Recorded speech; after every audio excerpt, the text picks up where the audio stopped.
Stay frosty.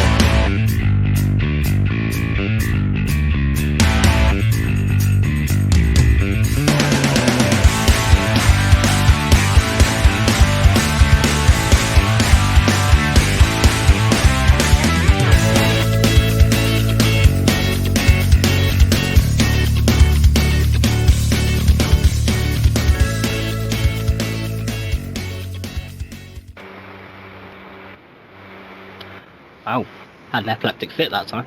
Yeah, and you sound different as well. Do I? Yeah, slightly. Oh no, I think it does this sometimes anyway, though. Yeah, it's usually when it first clicks in. Yeah.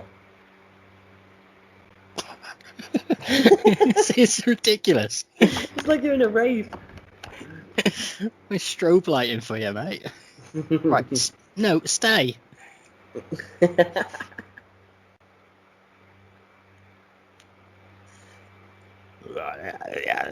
Right. No. It wanted to stay for ages on my hand. Maybe just turn the torch off on your phone or something, or... Well, I was supposing it was that. I don't know if that's accurate. No, it just blinks. It just blinks. Right. Behave yourself. Take only what you need from it. It's not the end of the world if we can't see each other, but you'll be able to see me. And I'll just hold my hand up like you're here. Do you talk to each That's other? right. Yeah, we Like, do. is that how, no, as in like facing each other. No. The visuals don't even get recorded. But we just like to talk. Oh, you're both so pretty. Well, Thank you. Well, the visuals do get recorded, they just don't get used. yeah, exactly, yeah. If I use the internet, You'll be fine too. You should do. We've got good internet now. no. Ah.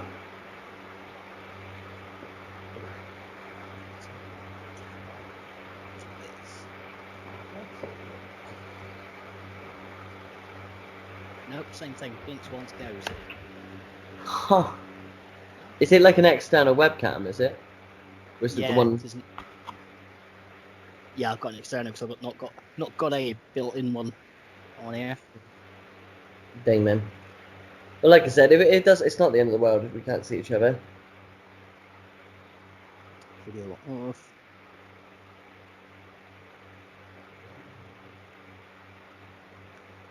Right, well that made zero difference. Nice.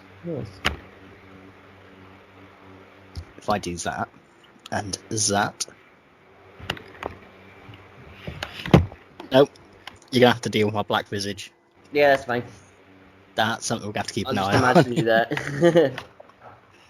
Yeah, we'll just interrupt one another, it's fine. Is that still recording? I don't know. It doesn't pop up on my end whether you're... Oh yeah, it says Jake is recording the call. Ah, there you go.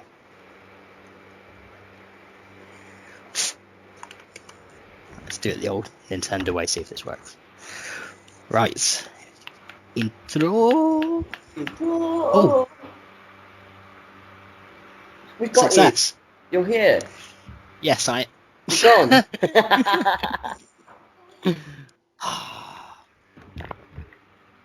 That's no good. Right.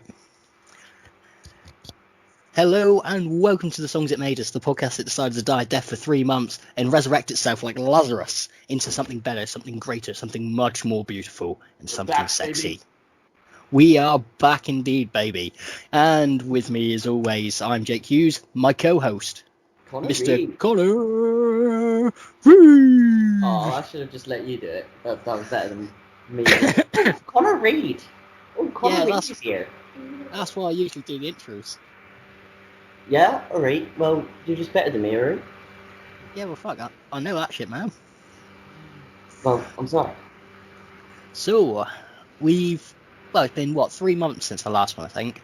Yeah, Something. 3 months. So, unfortunately, to all the major Songs It Made Us fans out there, and I know there are obviously plenty, whether you're from Nepal, Indonesia, Bangladesh, or you're more closer to home. Wait, have we got Nepal and Indonesia and Bangladesh now? We've definitely got. We expanded in 3 months. I think we had someone from Nepal listen. Ooh. Well, hello to Nepal. I don't know whether they're coming back. I don't know. I hope that we're echoing over mountains. What, someone just got us like a Yeah, do you Kathmandu. know like the scene in Lord of the Rings where like Sauron is like on top of his tower, he's like, and you just hear that echoes, and then it's just your voice swearing and talking about drugs. Yeah, just me calling Tom Morello a cunt. Yeah, Beating over and over. echoing for miles and miles. Perhaps the Nepalese are sort of like, perhaps they agree with me. Maybe. I mean, maybe you're their new national anthem, and their whole country like can't stand Tom Morello. Maybe. I mean, that's the funny. I was gonna say that's the funny thing. I was going through because I had to change phones a while ago, and I never got around to getting my old gig pictures onto my new phone. I found them all, and like it's got all the gigs for all the pictures from the Muse gig as well with Tom Morello. So I was going through them like, and I've got videos of Muse playing. It's amazing. Everyone's there cheering, and I've got a video of Tom Morello playing guitar by himself, just like. Maybe you should. Maybe one day you should insert a clip of it into the podcast, so then people know what the hell you're talking about. Whenever you're like, how stupid and weird is this? Well, yeah, I could do. I mean, that would make sense. In fact, I might insert it here. Who knows? Who dares to dream? Anybody's listening. Oh, fair enough. But dreaming is for losers. Don't dream. Oh, Instead, just picture the dark visage of death. And we're back with the optimism we're known for. We are indeed. So today we are only going to be looking at one album. We want to try and make a nice little thing, a little steady ease us back in before we hit the big ones. The next episode coming up after this will be Iron Maiden Part 3, so we are still continuing with that trend as well. We get to listen to Somewhere in Time, Seventh Son of a Seventh Son, motherfucker. Yeah, and then live album. What one is? So the live album will be. After Death? Well, there's two we can do. We can do Live After Death, and we can do. Because for some reason, Live After Death I didn't put in there with Power Slave. Right. When really I should have. But we can do Live After Death, and we can do Made in England. Yeah, right. Which is the Seventh Son tour, which is where Adrian Smith predominantly uses Jackson PRX guitar, which I have. Ooh, just want to throw that out. You know, we guitar name drop. Yeah, Jackson PRX, really nice guitar, maple neck, fun to play. I like it. I've gotten back into guitar over this latest lockdown. And so you should, young man. Yeah, I've realised I'm just not that good anymore. Not that I was ever any good anyway. But no, I've just spent a few days constantly trying to learn the main riff for What Difference Does It Make by the Smiths. Smith ones, I hate playing Smiths on guitar. It's alternate picking, and I've never really learned how to do alternate picking, so I'm teaching myself how to do it now. There's a cool guy on YouTube, I've forgotten his name, but he does some really good guitar lessons. He's showing how to play full songs, like from start to finish, and he goes really in depth. And he's really into the Smiths, so I was like, do you know what? I love the Smiths too. I've just got a couple vinyls of them. I'm listening to them non-stop. I want to learn how to play like Johnny Marr, and it's more difficult than I thought. And I'm just not that good. So it's sort of like, rather than easing myself back into it, I'm just going for a straight sprint. What you should try first off, I reckon, is Big Mouth Strikes Again. Ooh. That's a fairly easy one to play. But that sounds like it should be difficult. No, that riff's quite easy because it's just muting, really. Oh, right. But the main riffs are the dun dun dun dun dun dun dun dun dun dun dun. But that's me and Charlie. We've moved into our new flat for everyone listening. And if you don't know who Charlie is as well, because I don't think Connor had this relationship going on, Charlie is his girlfriend. I think we mentioned in the Radiohead podcast. That's when it just started. Yeah. I just remember talking about looking the devil in the fucking eye. Yeah. That's a hard one to play, actually. Fair.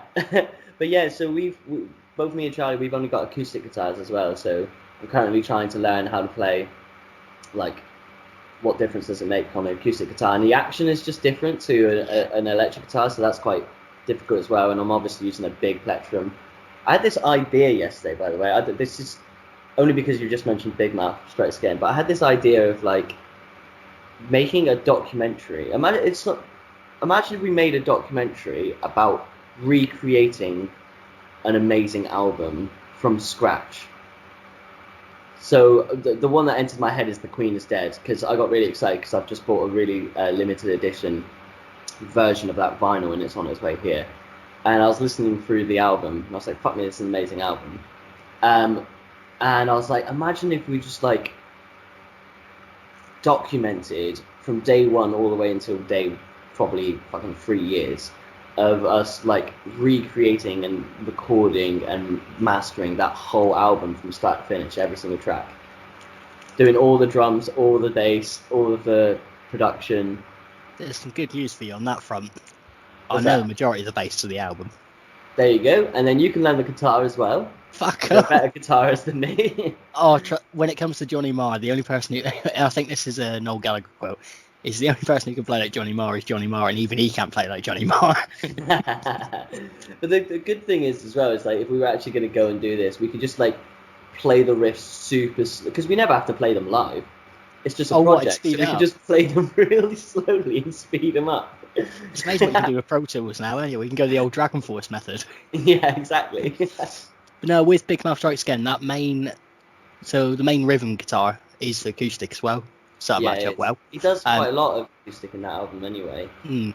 And then what is there? There's a bit of piano. I think there's quite a bit of synth. Well, the piano's on I Know It's Over, I think, isn't it? Yeah, and there's a bit in the background of Frankly Mr. Shankly, I think, as well. Dun, dun, dun, dun, dun, dun, frankly, Mr. Shankly, you're a sickening boy. That's the song that this so the album we're about to talk about today has like this kind of like old school jingle jangly sort of noise to it, and I think now it's one of jingle the songs, jangle is not something you want to be saying when we're about to go into some of the topics of the album. Yeah, no, that's true. That's very true. now then, let's talk. But that's what the atmosphere reminded me of. It's like, frankly, Mr. Shankly's got that old school sort of almost fairground, fairground. circusy thing. I would definitely go with fairground. Yeah, Everyone knows like the typical sounds of fairground, or like old school music hall. That kind of. Yeah, completely. It just reminds me of like 1800s, like vaudeville or freak show sort of. Do you know when you watch like The Elephant Man? When he gets showed off and stuff. Well, that's what I was texting yesterday. I was like, I'm not a monster, I'm a human being.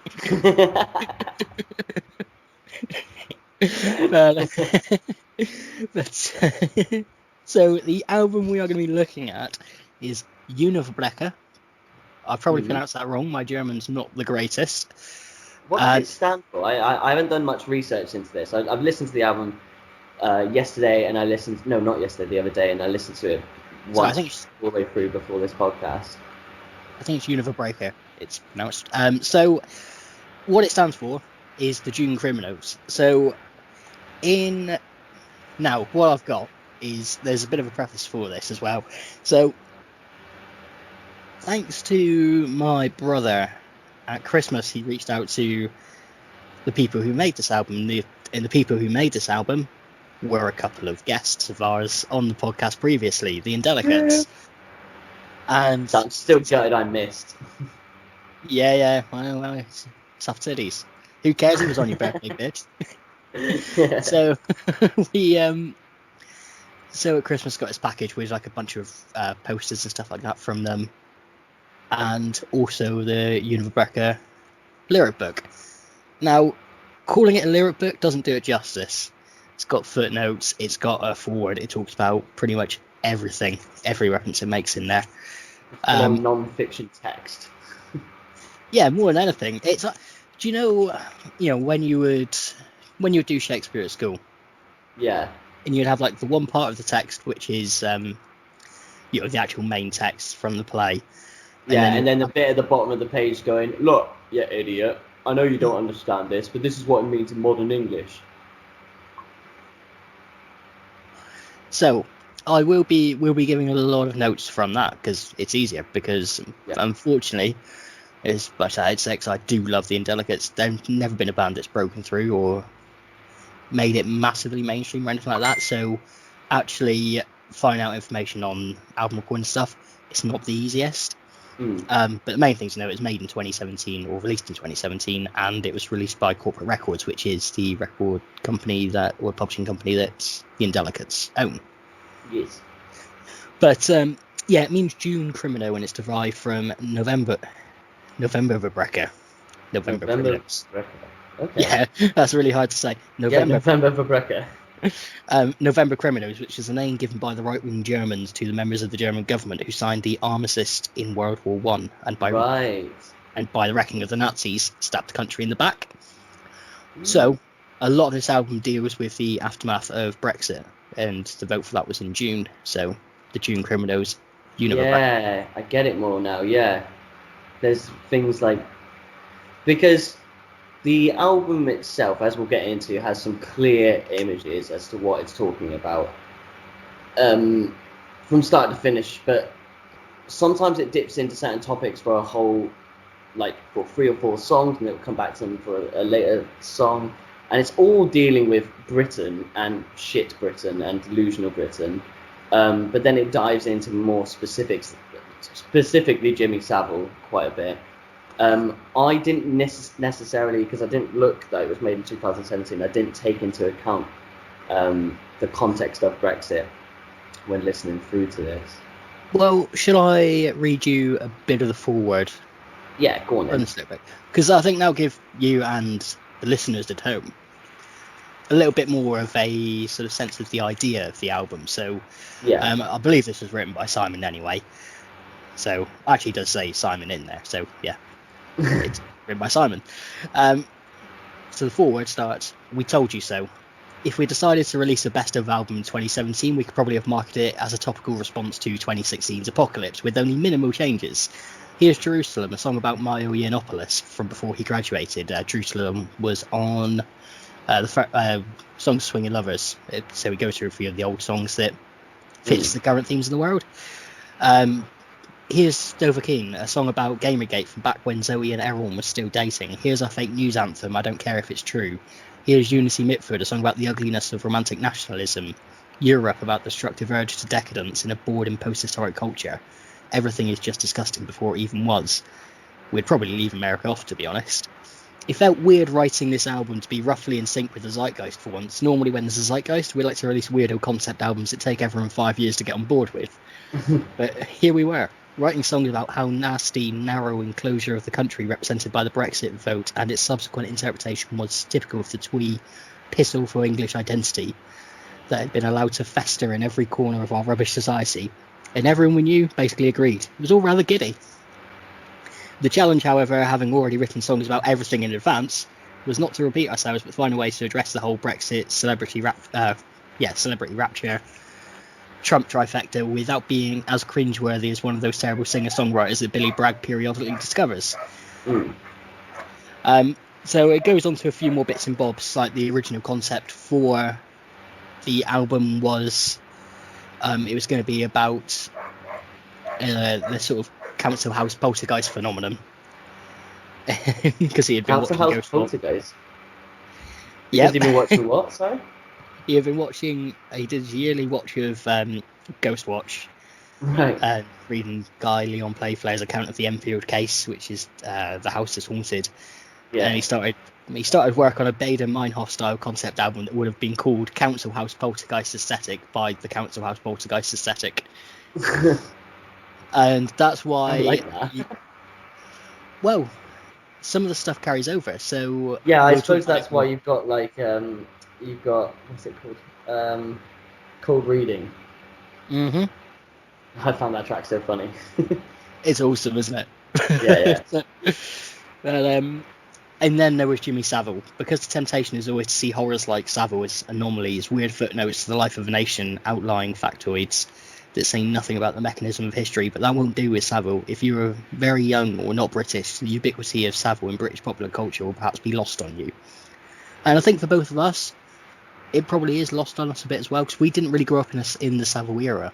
No, yeah, completely. I didn't really know much. When, like, I knew of Saville, obviously, everyone knows of Saville. And then when it all came out, I was a bit like, oh yeah, well, what a dick. Like, do you know what I mean? Like, I understand that it's a real big deal. And then, but I saw it in my parents, or I saw it in my grandparents specifically, who were genuinely, like, really hit by it and really like, what the fuck? And also in denial. My mum's, my dad's mum, still speaks positively about him. That's another thing this album deals with. It's the idea that despite the fact, it's the fact that despite the fact that these memories should be tarnished by this horrific thing, you still retain those memories as though there's some great positive force.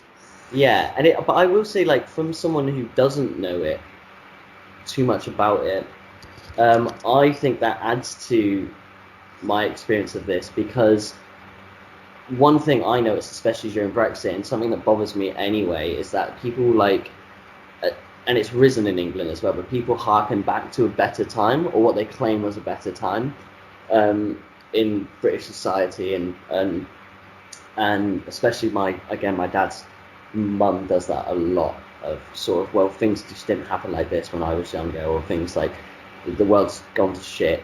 And then you realise when listening to this album, it's like, but what you're looking at everything through rose-tinted glasses, and you're thinking everything was a lot better than it was, and also you're purposely forgetting all of this horrendous stuff that you probably knew were going on. Like, people constantly forget about all of the strikes that happened in the 80s, and how probably until now the economy was just destroyed. Like, if you were a working class person in the 80s, you had a horrible time of it, which is interesting as well, because my dad's mum was one of those.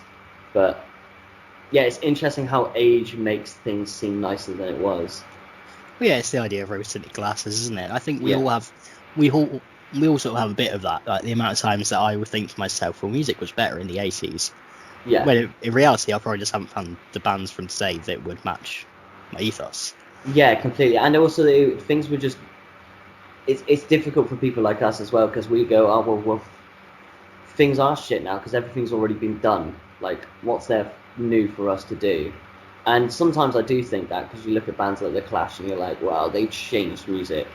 Yeah. And fuck, we can't do that anymore. But actually, like, there's nothing to say you can't. And there are people doing that. And also, music is just entertainment. You're forgetting about all of this. Like, it's nice going, oh yeah, things are a bit shit now. But rather than going, fuck, I wish I lived back then, or fuck, I wish I lived back then, you can kind of go, well, actually, things have always been shit, and that's okay. I really love that sentence structure. Yeah. Well, fuck, I wish I could live back then, and fuck, I wish I could live back then. Yeah, in my head I was like, oh fuck, I wish I could live in the 60s, or I wish I could live in the 70s or 80s, because people do that all the time. A load of people say the 1920s as well, and 9 times out of 10 they're talking about 1920s America, because everyone in school read Great Gatsby, and that was really cool, wasn't it? Yeah, I mean, they sort of ignore the minute details within Gatsby, sort of namely open anti-Semitism and things like that. So yeah, they sort of miss the point of that. But yeah, because I just like the idea that people are like, well, England used to be great, and you're like, well, when specifically? Yeah. And is it not now, or is it just as good now as it was back then? And if so, can you still just be happy with now, I suppose? Like, well, yeah, it's one of the funny things I heard, because I listened to LBC James O'Brien, and he does his talk radio show, and James O'Brien's by all metrics a left-leaning libtard liberal elite champagne socialist, much like myself. And he had a call from somebody, and this, I can't remember if this was post-Brexit or pre-Brexit. He talked a lot on Brexit, but this guy called in and was like, well, we need to get rid of the European elite, and we need to go back to when things were better in the UK. And he goes, well, when? He goes, I don't know, the 90s? James Ryan's just like, Well, what was so great about the 90s for you? Well, I don't know. Yeah, and it I just think the answer fizzles for out. most people is like the 90s were better for you because you were young in the 90s. Yeah, That's it. Or the 80s were better for you because you were young in the 80s. And everything's better when you're younger. That's the whole point of it. No one grows up and going, fuck, I can't wait to be 70. Right. I'll be alright at 70. Yeah, could be alright. Yeah, fuck, I'll be out my mind on drugs. Be a nursing home. Alright, no one apart from you. People to wipe my ass for me. All the things that I don't want to do in this world at my current age. But I think that's the point. People think the time period was better. No, it's just you were better. Like, you were more fit and able to do shit. And you had more, you had more aspirations, so you had more things to look forward to. The future was ahead of you. Yeah. And it's bleak to say, but genuinely, that's my opinion of it. I genuinely think when people say, oh, this time period was better or that one was, I just think, how could things be that different, honestly? Like, there was all still the same struggles. Yeah. Now you got the internet and everything, yeah, so, like, society is really different. And the pandemic, that doesn't help. But Well, no, but, we could have said, well, we want to go back to this decade, and there's an outbreak of something else like swine flu, or we go further back, Spanish flu, and shit like that. So, pandemics are nothing new. It's just that this one's sort of probably definitely the first in our lifetime that has actually lived up to all the hype. Yeah, completely. You're like, well, everyone can hold hands now and go, all right, well, right now it's pretty shit. But that's the thing, yeah, I do enjoy that I got some enjoyment from this album from that point of view, of just sort of being like, yeah, well, I'm glad that someone is actually turning around and being like, well, things were shit, and they have always been shit, and like, it's just England is a bit shit. Yeah. And it's not necessarily anything to be proud of, and just because you're British doesn't mean you're better than any other, like, country or race, or yeah. Well, that's the thing as well. It's the album does, in a way, deal with that national identity and British exceptionalism, and also takes to task the wankers who helped push us to where we are now. And I will not use nicer words for them. Personally, I wish I could say thank you, fuck you, bye to all of them. Yeah, damn straight. I mean, like, this isn't you just being rude for once. This is people who deserve it. Well, yeah, it's weird to think about what your place is in society. Do you feel British? Do you feel English? I mean, a lot of that's just baseless shit in my eyes. I don't have much of a national identity. At best, I'd say I'm English. Yeah. But, like, I don't know. I'm one person in a world. That's the thing. I mean, and, like, you didn't earn being British. Like, it wasn't your choice, and you're like, it's pure luck that you're born here. So why be proud of something that was not in your control and, to be honest, nothing to do with you? And yet, I feel lucky. That's the difference. Like, I get patriotism from feeling lucky to have stuff like the NHS. Like, I feel lucky I grew up in a place where I got free education and I get free healthcare, and my water's clean. Well, and that's the thing, isn't it? It's that luck of the draw. You can still feel that without having to think.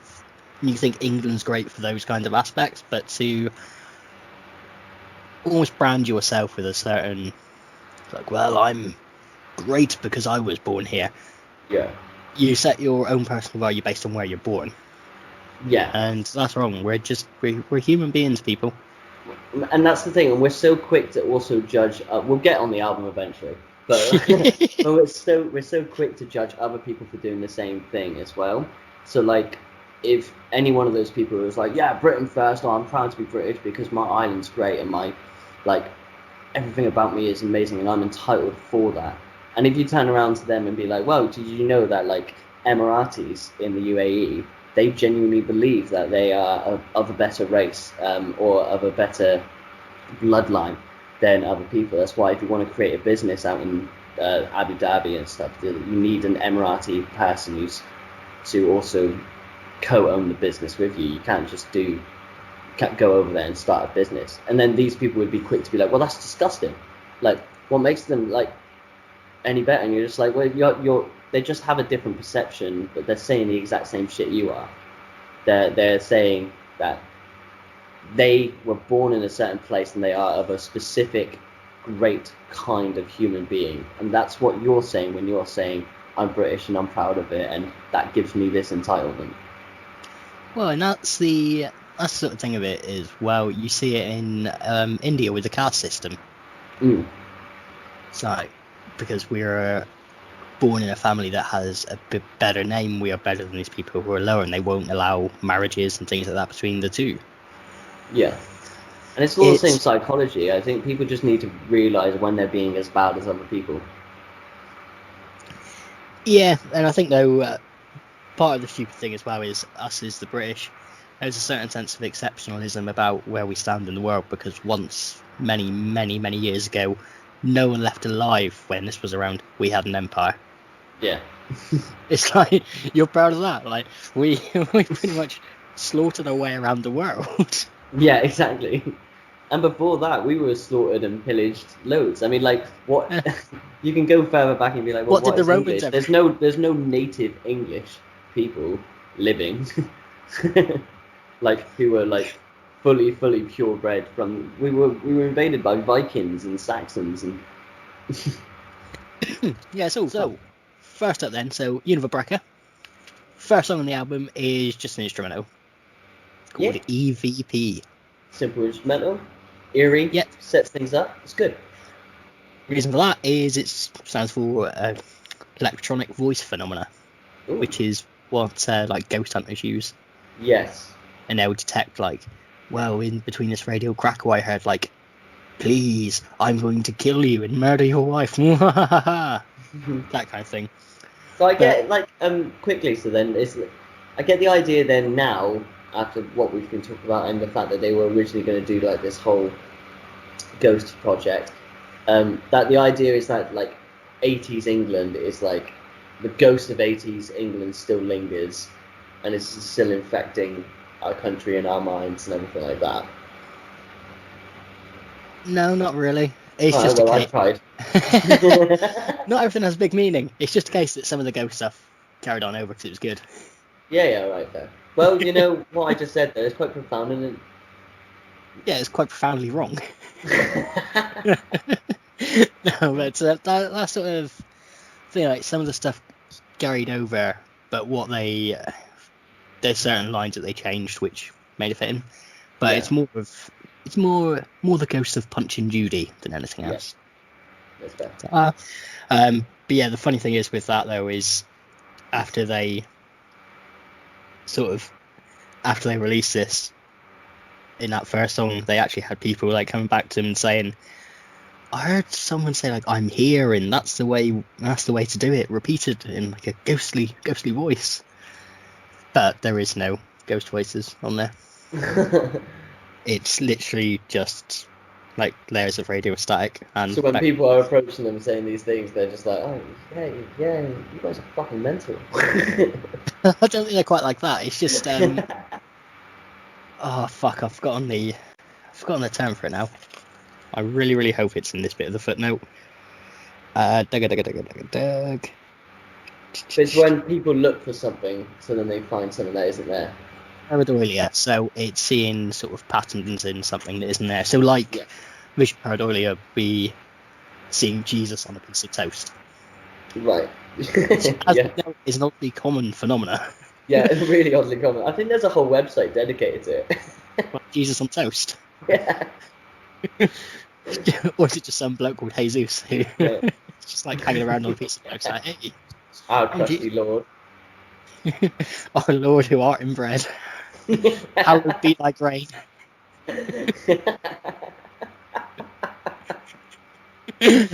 Oh, I didn't think I was going to blaspheme yet on this episode. I'll save that. That would be good, like, little... That sounds like it should be out of the South Park episode. Someone did a Cockney rhyming slang of the Lord's Prayer. Really? Honest to God, I'll see if I can find it quickly. It's ridiculous. It will make you cry. I say the Lord's Prayer. Not my Lord. I don't have a Lord. No, the Lord, Jake. The Lord of everything. Just because you don't have him doesn't mean he's not there, man. Here you go. Hello, Dad. Up there in good old heaven. Your name is well great and holy, and we respect you, Gov. We hope we can all have butchers at heaven and be there as soon as possible. And we want to make you happy, Gov, and do what you want here on Earth. Just like what you do in heaven, Gov. Please give us some Uncle Fred and enough grub and stuff to keep us going today. And we hope you'll forgive us when we cock things up. I think in your Southwest accent it sounds more endearing. Yeah, true. I can't really do. No, Governor. Johnny Dyer. Yeah, I'm not going to do it like Danny fucking Dyer. But yeah, it's. So that's the Cockney rhyming slang Lord's Prayer. There's a lot of. I just want to know how they got forgive us our trespasses turned into forgive us when we cock things up, man. So song number 2, and apologies, we are going to have to do this song by song just purely because of the fact we've got the lyric book and it makes it easier. Yeah, and I suppose as well the thing is like it's a concept album, so everything fits quite cohesively, but then every song tells its own story quite clearly as well. It's more musically it fits together, and thematically in terms of, you know, fuck England sort of thing, it all fits together. But then it is attacking a very different subject each song. So it's good to go through it song by song. So the first song, not a just a musical song, but the song, a song with words as well as instrumentation. Everything English is the enemy. Yes. Really good song. I think like this would be a good. This would be a good time to become a Muppet. No, but like this would be a good time to mention that it basically feels this album was set up like it feels like a musical. It feels like a really dark, old 1800s musical, and the music itself. It's like you said earlier, it's fairgroundy. And this song specifically feels like a big like opening number. Yeah, and the great thing is, like, as much as I love the album, I'm pretty sure this song says everything that they were intending to say anyway. They're actually going to just give it off after this song. Well, I feel like it's like a preface, like, because that's why the next song after says intro. So it's kind of like this is just your opening number, your music you hear while you're waiting for the main event, sort of thing. I'm sorry to burst your bubble there again. So the only reason the next one says intro is because it's the intro to song number 4. Right. Okay, that makes more They sense. technically go together. Yeah. Well, it didn't say that on my phone, all right? It doesn't say that on Spotify either. On Spotify, it's Plaza Ballroom Introduction. I know these things. Yeah. But Everything English is the Enemy is very much a look at toxic nationalism. Yeah. And again, it's looking back, sort of over the idea of, the past was so much better and that kind of thing, as well as being indignant in the face of that and saying, well, we told you. Yeah. We told you. And it also includes the first reference to Mr. Punch. Mm-hmm. Don't think it references Judy, but it's close. It got Punch, and the first reference to Jimmy Savile on the album, which might be thematic coming up. Yeah, I think there's a lot of songs on this album about Jimmy Savile. Not every song is, and I think that's one of my criticisms of the album, because conceptually I love its pieces, but I kind of wanted, maybe it's because like I said earlier, I don't know much specifically about him as a person. I know everything he did, and I know that he used to be like a British icon, but I found all the songs about him really, really interesting, and I kind of wish there were more. Well, he just went to Savile concept album. Yeah, just a whole Savile concept album. But I suppose that would be bold. The problem. I think that's the thing, is that they had enough Saville songs that I was like, oh yeah, shit. So this album is going to be all about Saville, and using that as a guise to sort of also talk about all the other problems and shit that's in England and how philosophically we're fucked or psychologically we're fucked. But because there were enough songs that I was like kind of hoping for a whole album. So I think either do like a couple less songs about Saville and then have each song be about something completely different, or just make a whole Saville concept album. I think it's because it encroached on almost half the album being about him, it bothered me a little bit. Well, I think it's sort of like the idea that he's very much the biggest ghost of the terrible underbelly of Britain. Yeah. And through reading all of this, well, there's the idea that actually things like Brexit and the idea of toxic nationalism and Trump and all that is also intertwined with the idea of Jimmy Savile, such a monster. So I get that. It's their headspace where it's at. And did you watch the music video for this one at all? No, I haven't. No. Oh, that's okay then, because the music video has a lot of the lyrics on there. Ah, I see. Okay. Well, so made it easy. This song on my phone, because I use Apple Music, and usually with Apple Music you can see lyrics. This was the only song on this album that had the lyrics that I could read through whilst I was listening to it. Ah. Yeah. Yeah, so there may be a few things later on in the album with certain other songs that were lost on me that I didn't realise before. So funnily enough, they do reference the poltergeist in this as well. Yeah. Knocking pipes in the February nights. But yeah, it's got a sort of boom, boom, boom, boom kind of theme to it. Yeah. It's how it all rolls. Yeah, it's such a soundtrack. Oh, it's anthemic in a kind of way. Yeah. But yeah, the references to Saville were sort of more to lure you in. So there was something about Jimmy Savile in a picture postcard, which was after an archive website in Edinburgh that gave Top of the Pop fans a chance to get digital postcards from Jimmy Savile. Yeah. And Jimmy Savile was the aunt of a school friend. Well, we can all see what that relates to.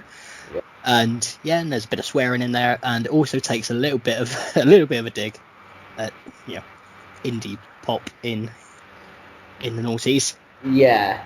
Yeah, noughties indie pop revival. Yeah. And sort of branded events and things like that. But no, this song I absolutely love. It's a great proper opener for the album. I agree. It sets the tone of it perfectly. Like from the second I heard this song, I was like, oh wow! I just know that this it just gives the aura that all of the music is going to sound like that, and I don't know why, because it could have just as easily been like, oh yeah, just this song sounds like it's from a fairground, but I think it just has such a strong presence and such a film opening. It's kind of like an actual rock version of it, if that makes sense. Yeah, completely. In a way, it's sort of like a sort of punk rock version of fairground music, which is a good way to hook somebody in, and then it sort of goes more fairgroundy. Yeah, then it gets even more so. Yeah, it's kind of like a trailer for the album. This song. Well, I could be wrong. I'm pretty sure this was the lead single. Yeah. Okay. I'm trying to think if it's the only one that. No, I think there's another song on the album that does have a music video as well, but I'm pretty sure this was the first one. So, the next song is the Plaza Ballroom, Manchester, Christmas Eve, 1956, or as Connor would like to call song number 3. Yes. Plaza Ballroom, introduction. I just found this interesting. Again, I don't know why I'm finding the Saville stuff so interesting, but...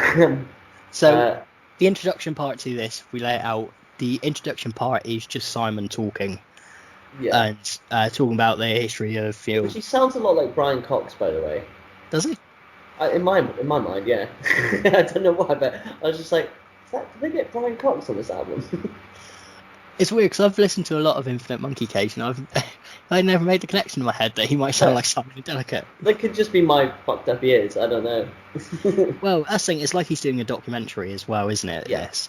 Because he's giving you an introduction to the 1950s and basically the start of Jimmy Savile's career. Yeah, which I didn't know about as well. Actually, I didn't realize he was one of the first like basic DJs in the Yeah. UK. That's what started him off. Then he also, ended up meeting or being the guy from Decca Records who first met Elvis from the UK Yeah, and weird things like that. And yeah, sort of what kicked him through. So it goes on for a little while where he just talks about that history, and then he starts talking about, whatever he touched turned golden. Radio Luxembourg, Top of the Pops, all while in locked offices and staff houses and caravans, in gossip and in hushed tones, unspeakable things were done. But how impossible to be old with memories of your best days to sort and no hope now of making new ones. How impossible to accept that these were now refuges, but spider webs, that the lost culture for which we ache was built to snare us and steal from us. How impossible. Best not to speak of it. And that whole section is about what we were saying about trying to hold on to the memories that have been tainted by. yeah, and refusing to believe that it wasn't as good as you think it was. And also, like, I get it. Like, when all of this stuff came out, for so many people, that's not just a bad man. That's a bad man that represents a lot of people's like High points. youth. Yeah. Yeah. And it's like by tainting him, it taints all of that other stuff.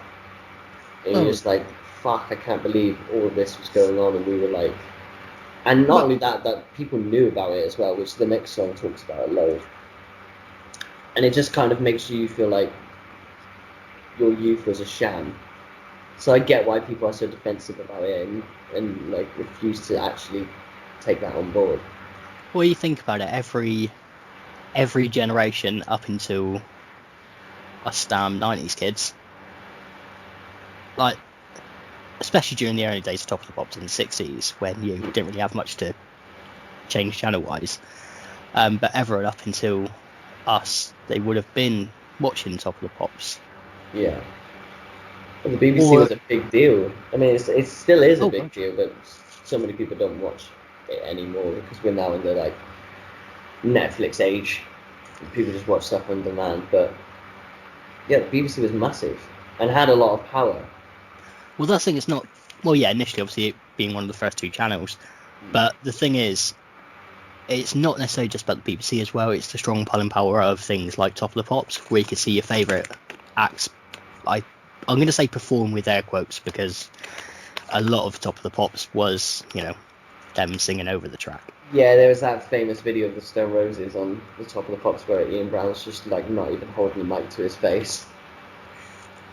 And, I think now, I'm pretty sure it was Iron Maiden who.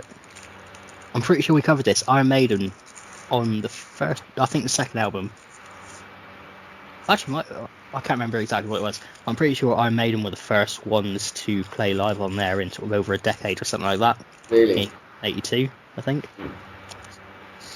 I could be wrong. I could be confusing it with something else, but I know one of the bands we've covered were the first to do it in 10 years.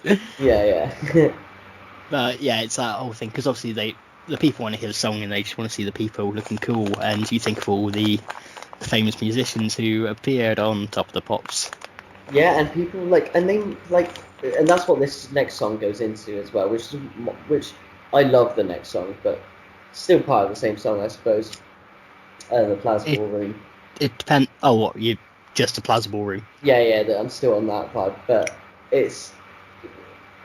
the whole song's about people knowing, like especially the BBC, like people fucking knew, and like they kept it under wraps, and that's what I find so fascinating and disgusting.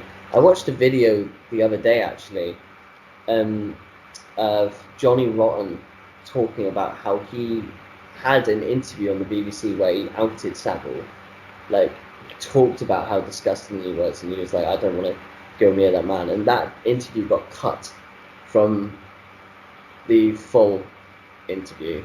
Like the bit with Johnny Rotten got cut from the full interview, and then he was banned from the BBC for like 10 years or something. Yeah, I don't know, with Johnny Rotten it's hard to tell truth. Whether that's honest or not. Yeah. No, but in this clip, because he's talking. Does it actually show you the Yeah, it plays the clip that they cut out. I think the big thing for me was when they when all the Saville stuff came out, there was, I think it was like an episode of Have I Got News for You. It apparently had a bit edited that had a Jimmy Savile joke in it, something stupid like that. I was like, oh, that's more my frame of reference. But there is an explicit reference to what you're saying in not the Johnny Rotten bit, the bit before, in the actual lyrics, which is, "This is our time, the time of our lives, and we will lie when they ask us what we knew of the crimes committed while we were dancing." But that's the thing, and apparently, like, so the way Johnny Rotten puts it in that as well, he's like, so many people knew, and he was like, I don't want to rat out any friends and stuff, but like, just loads and loads of famous musicians in the UK, TV presenters, obviously, people high up in the BBC, they all knew. I can't believe that happened. Well, the first recorded case of abuse perpetrated by Jimmy Savile dates from 1955 while he managed the Plaza Ballroom. Yeah. So disgusting, man. And this guy was allowed to like thrive with people knowing it and doing it the entire time. And he just never got caught, or he never paid for it. Yeah, there's very much a massive sense of injustice around the whole thing. Obviously, he died before it came to light. But I think it's such shame as well. It's such a black mark on, like, how can people be that patriotic when there's such a black mark on our entire culture? Because that's all, like, he was a big part of British culture for years and years and years. It would be like, imagine if you found out something. I imagine for some people, it's the equivalent of, like, if you just found out something horrendous about David Attenborough. You know? It's like the complete antithesis. No, it's true. Like, he actually fucks anteaters. It was not consensual in any way. But like, David Attenborough has been, like, especially for our generation, because obviously, I don't know, like, maybe it's... Pardon? You think of Planet Earth and all that kind of stuff. Yeah, he's a big deal and he's a treasure, and so many people look up to him, and now obviously as well, we're getting more and more aware of global warming, and everyone's becoming more eco. Vegetarianism's on the rise, veganism's on the rise, and whatnot. Like, we all care a lot about the earth, and it's a big part to do with David Attenborough, and he's a huge part of British existence now. He's like a national treasure. And imagine if you found out something horrible about him. Like, that would devastate you, and that's how so many people must have felt with this Savile stuff, and that's also probably why it was hush-hush for so long, because everyone knew how important he was to British culture and the image of England. Well, that's the thing. In one of the songs in a bit, we'll get into that a little bit more as well. It's how pervasive he was in society, because there's explicit references to that in another song. But yeah, the idea that you don't want your memories tainted by that kind of thing, so you refuse to believe it, is very much one of the key notes of this song. There's another line in here which, "These things are too precious, even with demons in them, to leave and to visit no more." Which I always say, they are fucking phenomenal lyric writers. Really excellent. Really, like, I love the storytelling of this album, and that's what they're really like. That's what it is. That's why it's musical, I suppose. Is that they really hunker down on, like, this storytelling, and there's so many characters throughout this album which this genre allows them to play around with. Well, personally, in my mind, and this is going to be more reference for any Indelicates fans, they have come so far from the days when they were singing "But for the cum in your hair and the cocaine on your teeth." Right. I'm not saying "You Are for the People" is a phenomenal song as well, which is on American Demo, but the way they've grown as lyric writers, and the way they've grown as musicians in general, and been able to craft things that are excellent. And it's a hard thing to do, to write lyrics. I claim that I'm a lyricist. My lyrics are like, "I'm sad." I've tried writing songs at like 3 different points in my life, and the second it's just impossible to me. I just can't fathom how people do it. I always try and write too much like Paul Weller. Yeah. Can't be done. I'm not Paul Weller. I've tried like loads of different stuff. I know, like, Amy Winehouse she couldn't write lyrics, so she just used to write poems, and then her people who were around her would then fit those poems to music, sort of thing, like Mark Ronson and whatnot. Well, that's how Under the Bridge came to be. Yeah. by Red Hot Chili Peppers is Anthony Kiedis had written a poem.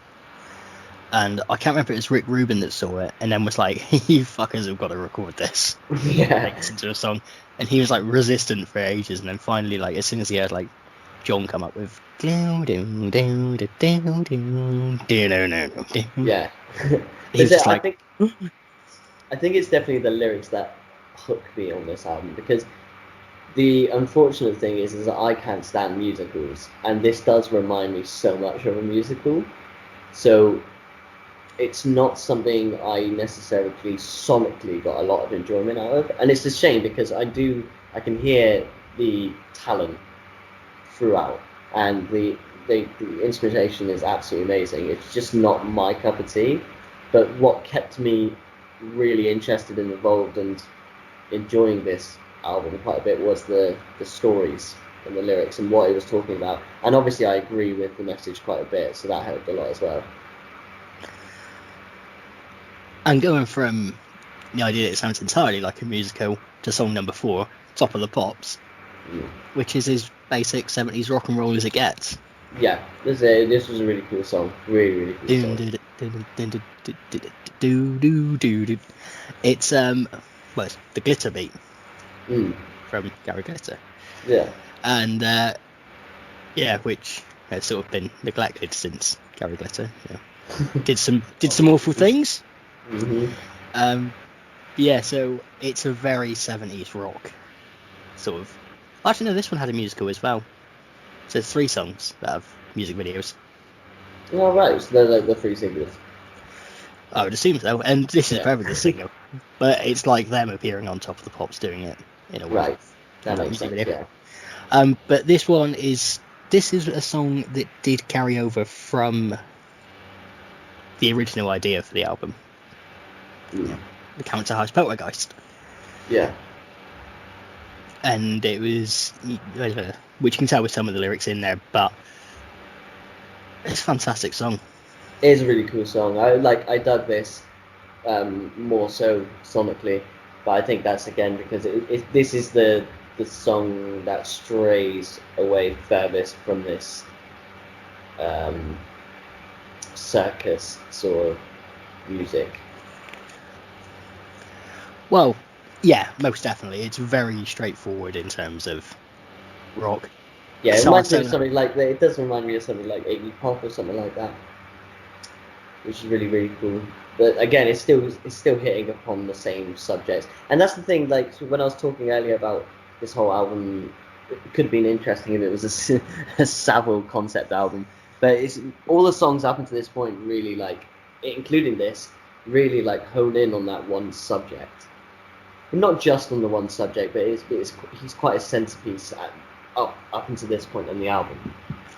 Yeah, I think there's almost a dichotomy of past and present on the album. Yeah, that's fair. Because it starts lean. Well, yeah, I think so everything English is the Enemy is sort of mixed.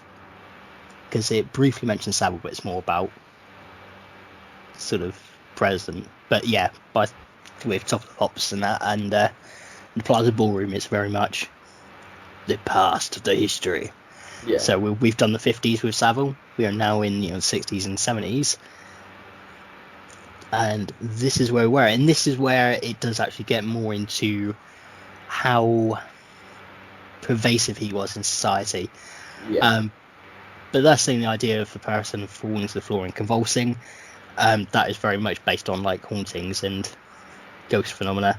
Yeah. And then they change it up with. She says there's something wrong with the TV. She says there's something wrong with the BBC. There's something sinister in the water. Something wrong with Top of the Pops. Dun, dun, dun, dun.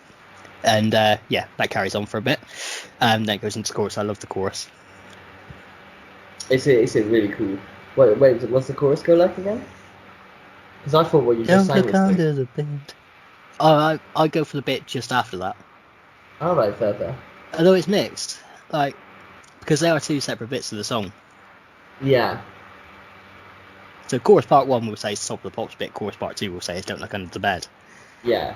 See, when I first listened to the song, obviously I didn't really know about this poltergeist and sort of stuff until when it gets mentioned later on. So I had a much more sinister idea of what this song was talking about when it's talking about like convulsing on the floor and there's something in the water and stuff. I had like this idea of like drugs or poisoning or yeah. I found the song really dark, which it is anyway. It is. So when I first heard it, like prior to me getting Lyric or anything like that, I always thought that she was a victim. That's what I thought as well. Yeah, a victim, and it's sort of the fainting would be to do with post-traumatic stress and that kind of. Or also like being administered a drug or something like that. That's making her like it's too dark to think about. But like hypno. Yeah, that sort of stuff. So now look. No, I'm not gonna. I had something very, very, very wrong to say there. Yeah, there's times and places, man. Yeah. Contextually, not the time. No, the only reason I stopped is because I forgot the American guy's name. Oh no, I remember now. I was gonna say you can say a lot about Jimmy Savile, but unlike Bill Cosby, oh right, he was not known to administer drugs to his victims, as far as I'm aware. Touché. That's fair. There's one thing you can say about Jimmy Savile. Wasn't all that bad. Oh no. But the thing I was talking about in terms of how pervasive he is. So that comes in the second verse, where it talks about Jimmy Savile sat next to the Queen. It's in the NHS and in Broadmoor. It's in the Marathon and the Machine. Yeah. And he was very good friends with Prince Charles. Oh yeah, shit. And Prince Charles used to. Like, the one thing I will say as well with the Indelicates, and this is what like amazed me when I first listened to David Koresh Superstar. They don't skimp out on research. Yeah. They're going to talk about something. That's crazy. Do you reckon the royal family knew? It's just making my mind go to like places where I'm like, who the fuck knew? And why didn't they say shit? I'm not a fan of the royal family anyway. Have we talked about that before? What? On the podcast? About the fact that neither of us are that into royalty? I don't know if we have, but I think we should lay it on the line is the monarchy should die. Yeah, right. Simple. More outdated concepts. So I broke into the palace with a sponge and a rusty hammer. Said, hey, I know you and you cannot sing. It's nothing, you should hear me play piano. Sorry, I'm just doing a bit of The Queen is Dead by the Smiths and butchering it because I missed a line in there, I know. I'm well aware and I'm quite pissed off at myself for that. Mate, you got to sing the full-length version as well. Do I have to do it from the very start? No, take me back to dear old flight. Jump me in the table and the towel. Take me everywhere. Dun dun digga digga dun dun dun dun dun digga digga dun dun dun digga digga dun dun dun dun digga digga dun dun dun. Wow. We'll have to talk about after this, but I'm so pumped at the vinyl I bought. But yeah. That's actually a good, like, that would be a good album to listen to next to this one. Well, The Queen is Dead? Yeah. Just in terms of, like, looking at England, because that album also, in a very different way, but and nowhere near as detailed, and not necessarily as pessimistically, which is saying something from the Smiths. I will say, I have a Smiths-based conspiracy theory to talk to you about in a minute, which comes up during one of these songs. Okay. You're going to love it. Alright. It's like, I never thought anything of it prior, but it's fucking cracking. So, yeah, Prince Charles used to, like, if Prince Charles couldn't face a task such as firing someone, he would get Saville to do it. No way. And he used to get Saville his favourite Cohiba cigars, and there was a phone call between Saville and Princess Diana in which he reassures Diana that she remains his number one girl. Wow. But I think that's the thing. The other parts are very much more self-explanatory. He did a lot of bad shit in the NHS. Yep. I think it was Stoke Mandeville. I wonder whether he was a friend of Prince Andrew's then. Oh, that's topical. We have got our fingers on the pulse. I see I see he hasn't died of random causes yet. Not yet, yeah. That's because he doesn't appear to know anything. But yeah, the abuse mainly took place in Stoke Mandeville Hospital in Buckinghamshire and the Leeds General Infirmary. Oh, God. Abuse investigations were carried out in 44 NHS institutions, most finding at least one allegation with varying levels of substantiation. Jesus Christ, man. Uh-huh. It's like, how does someone, just because of fame and their friends, get away with that? Oh, that's it. So the next one, so the next line is and in Broadmoor. And Broadmoor is obviously, that's where they tend to send the serial killers. Yeah. Yorkshire Rippers there. There's a bunch of bad people in Broadmoor. Psychiatric hospital for housing of several of Britain's most notorious murderers, including the Yorkshire Ripper, the Son of God Killer, and the Chocolate Cream Poisoner. In matters less lurid, it is a facility that houses many of the country's most vulnerable mentally ill patients. When not staying in the private room provided to him by the hospital or arranging photo ops with himself, Peter Sutcliffe and Frank Bruno, Saville is accused of abusing at least 10 victims there since 1968. Oh my God. And yeah, that's really fucking horrifying. And That is. the idea about the marathon is everyone knows Jimmy Savile runs marathons, but also it's a line that he said to Louis Theroux in the, I'm pretty sure it's the When Louis Met Jimmy Savile episode. Yeah, that's the one that's near the end of his life sort of thing, isn't it? I think I've seen that. Well, it was in 2000. Yeah. Pretty sure it was. But it was that kind of thing, it's like you could sense there was an undercurrent of something, but Yeah. Louis could never quite get to it. And Yeah. after everything came out, he sort of beat himself up about it and did a further documentary on it afterwards. Yeah. But his quote to Louis Theroux was, "I'm a marathon runner and we're very boring people." So who knows? Now, Not very accurate. let's go to the next song number 5. Yeah, this one was lost on me, Jake. Dia na Nog. Yeah, I just didn't. Maybe because of my headphones and stuff, I couldn't quite hear the lyrics, but I couldn't quite grasp the relevance of it with in terms of the rest of the album. Okay. To be honest with you, I'm kind of the same until you get to the very end of the song. Right. When it starts saying, "Dear little one, I'll hide you from the world, come away from the filth and the infamy, dream in the cell with me." Like, but it's What did you say? Dream in the dream in the cell with me, but that's just a sort of tail end of the come away from the filth and the infamy. right. So Tir na Nog literally means the land of the young. Okay. I don't know if I'm pronouncing it right at all. It's old Celtic mythology, and yeah, it's an alright song. Like, Julia's voice in it is amazing. Oh, it's really pretty song. It's really, really beautiful. But I just think in terms of the concept of the album and what it's been going for, like, for me, just first time listening to it, I was getting really into it, and then I still enjoyed the song and I thought it was really beautiful, and I wondered, like, what was, it just bugged me where it fit.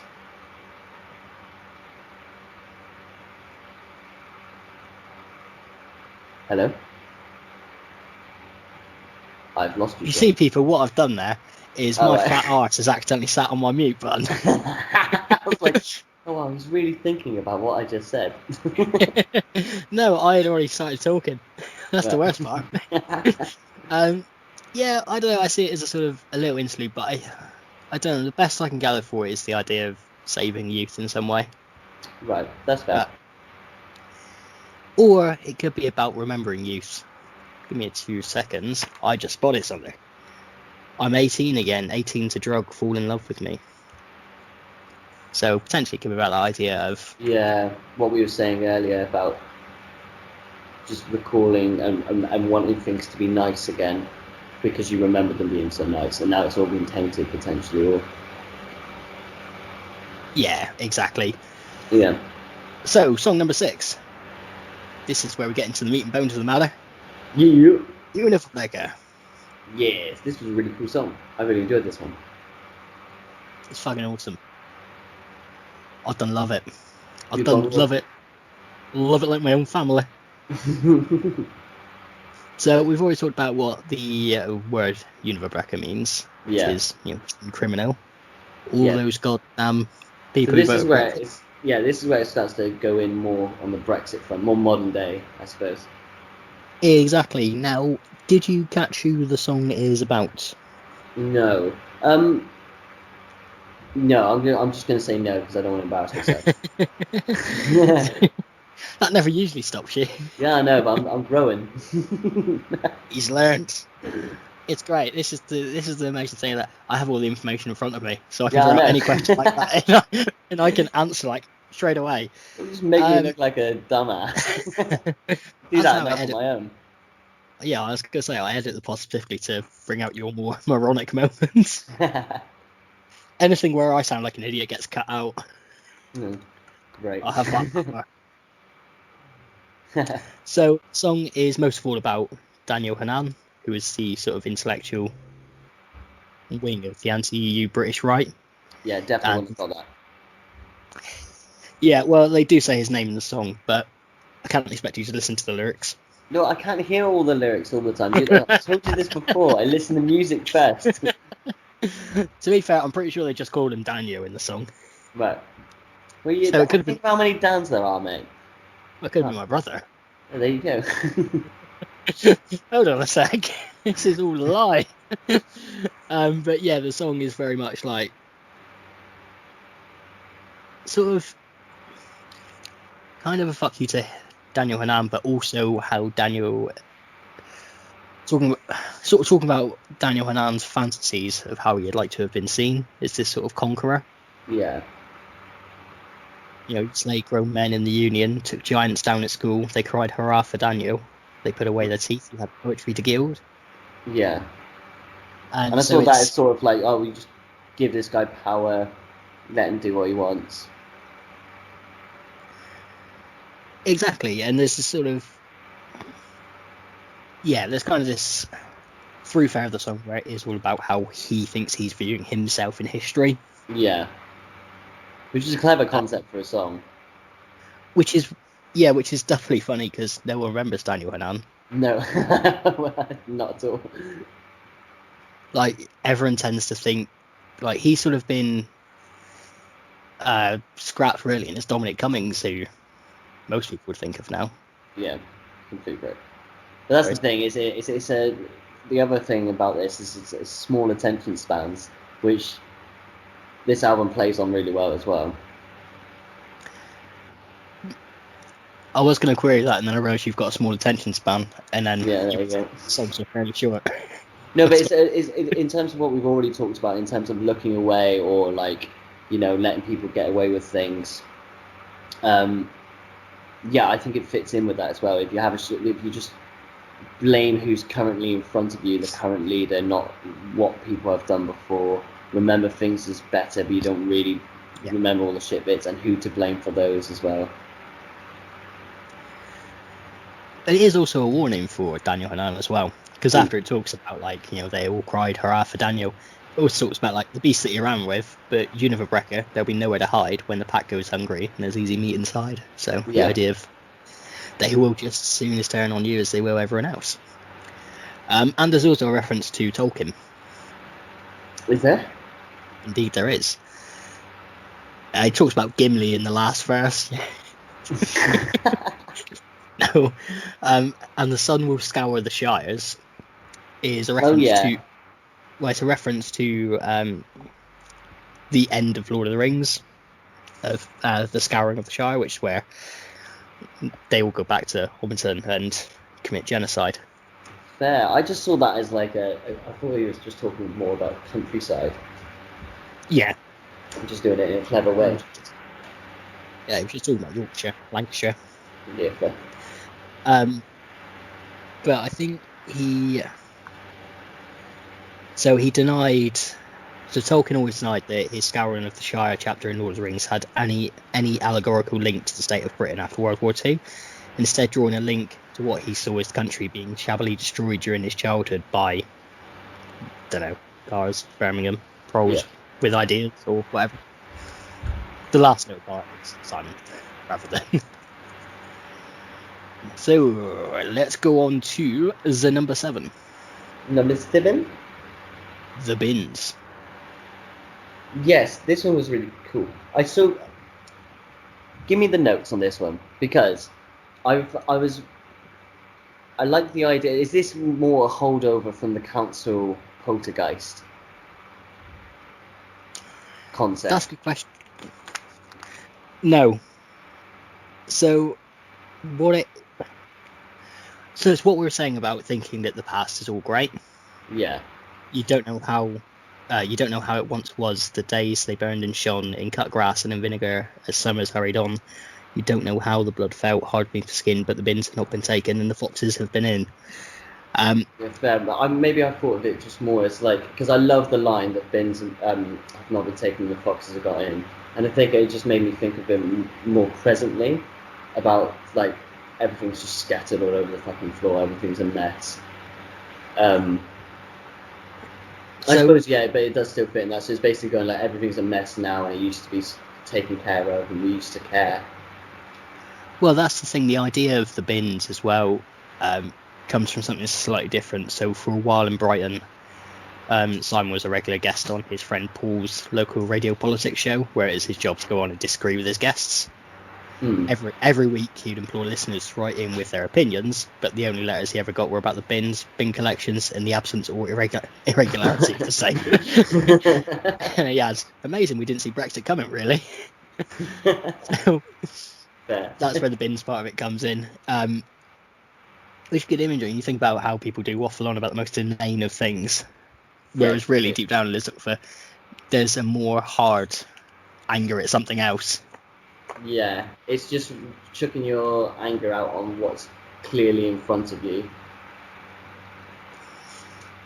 And that is literally the only note we have for that song, because it's a very short song. There's not many. It's a cool little song though. I really enjoyed that, and it's one of those songs as well that has a bit more of an eerie atmosphere. Yep. They do really well on, like, we haven't spoken musically much, but they do really well on like harmonies and whatnot. Oh yeah. And I love her voice. Like, his voice is in this album, it's very showman-y. He plays a lot of the characters really strongly, which I really enjoyed. And then she's got such a soft, really lovely voice.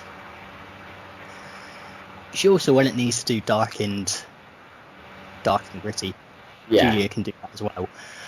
What I will say with Simon's voice as well, it's come a long way from where he started. Right.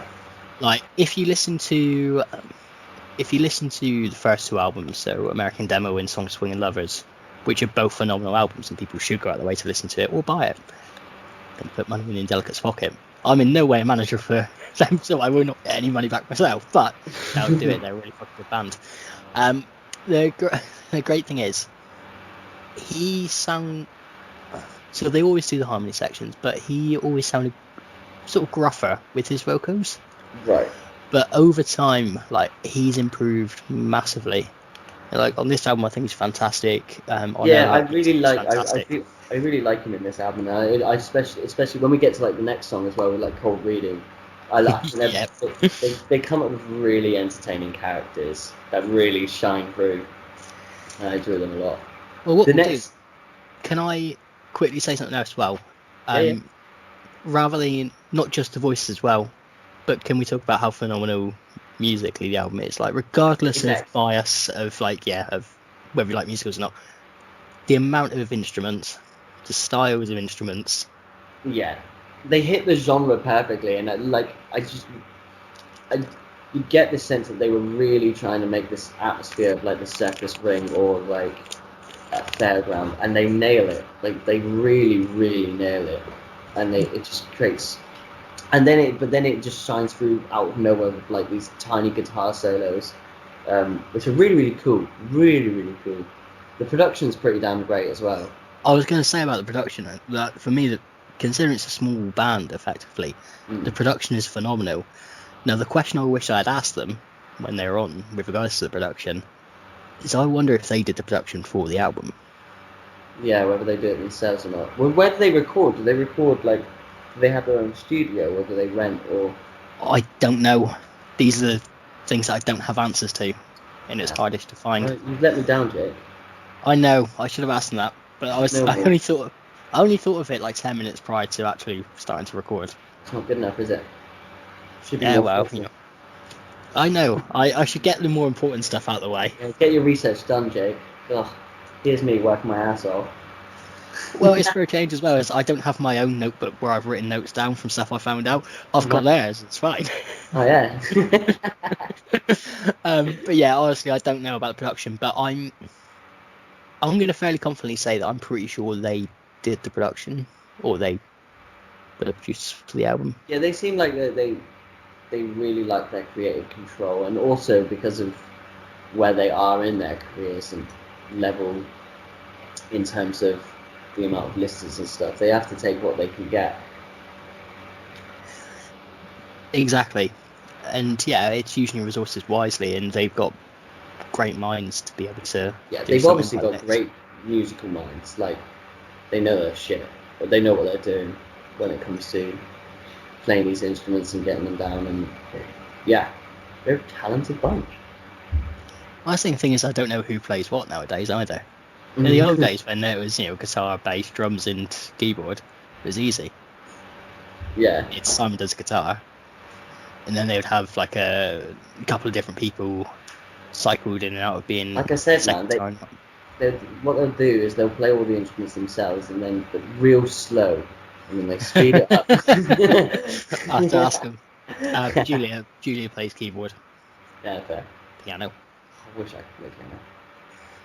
Same. It's embarrassing. I've got a keyboard like literally in my eye line right now. Yeah, I've got an excuse. I have no keyboard whatsoever. I started learning Moonlight Sonata by Beethoven, and I Really? haven't touched it. Why would you just go straight for that? Like, just learn Twinkle Twinkle Little Star. Start with there. I trusted myself to be more competent, and that I could handle these harder things. I was playing Furelise, and then I realised how fucking hard that actually is. Yeah. Like I could do the. The problem is, I'm very good with my right hand. As soon as my left hand gets in the mix, it all goes to shit. Shit. It's like I could be a lead keyboard player, but I don't want to have to do the rhythm at the same time. You just be a one-handed keyboard player. Exactly. Well, I could do it with the left hand as well. It's just I can't use both at the same time. That's where it freaks me out. That's fair. Just practice. But then surely that shouldn't be so different from playing guitar. It is. But I suppose it's flipped, isn't it? Because on piano it would usually be your left hand that keeps the tempo, and then your right hand that would do all the flourishing and stuff, and then on your guitar it's the opposite way around. So maybe you just need to get a flipped keyboard and try it then. Or learn to play left-handed guitar and go back to it. Or do that, whatever. I think that sounds a lot harder.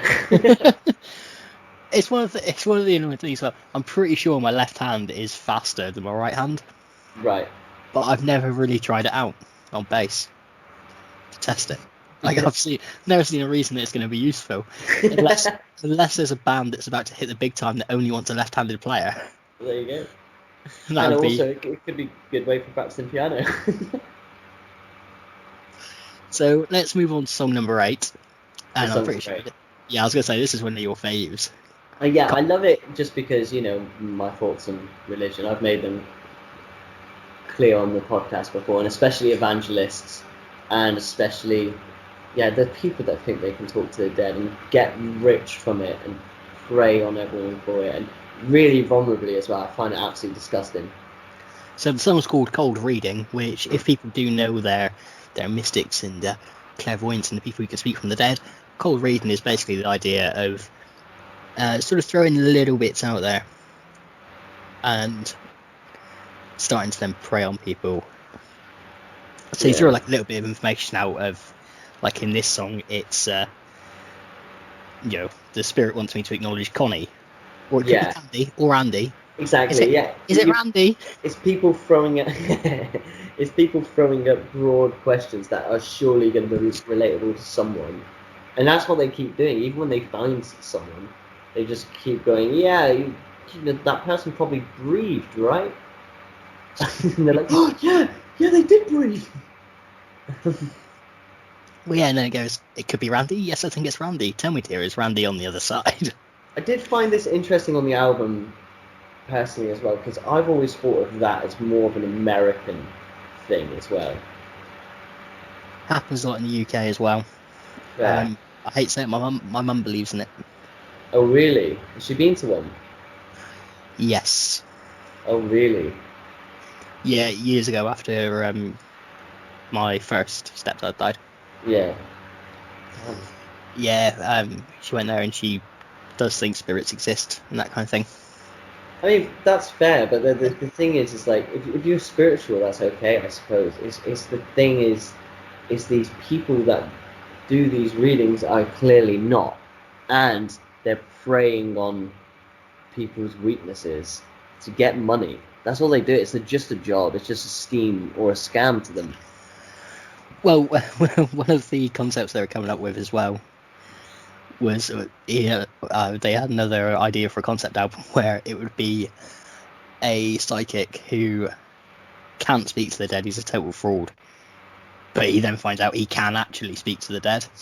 Right. And he's like, I've just rewritten the plot for Ghost, so okay,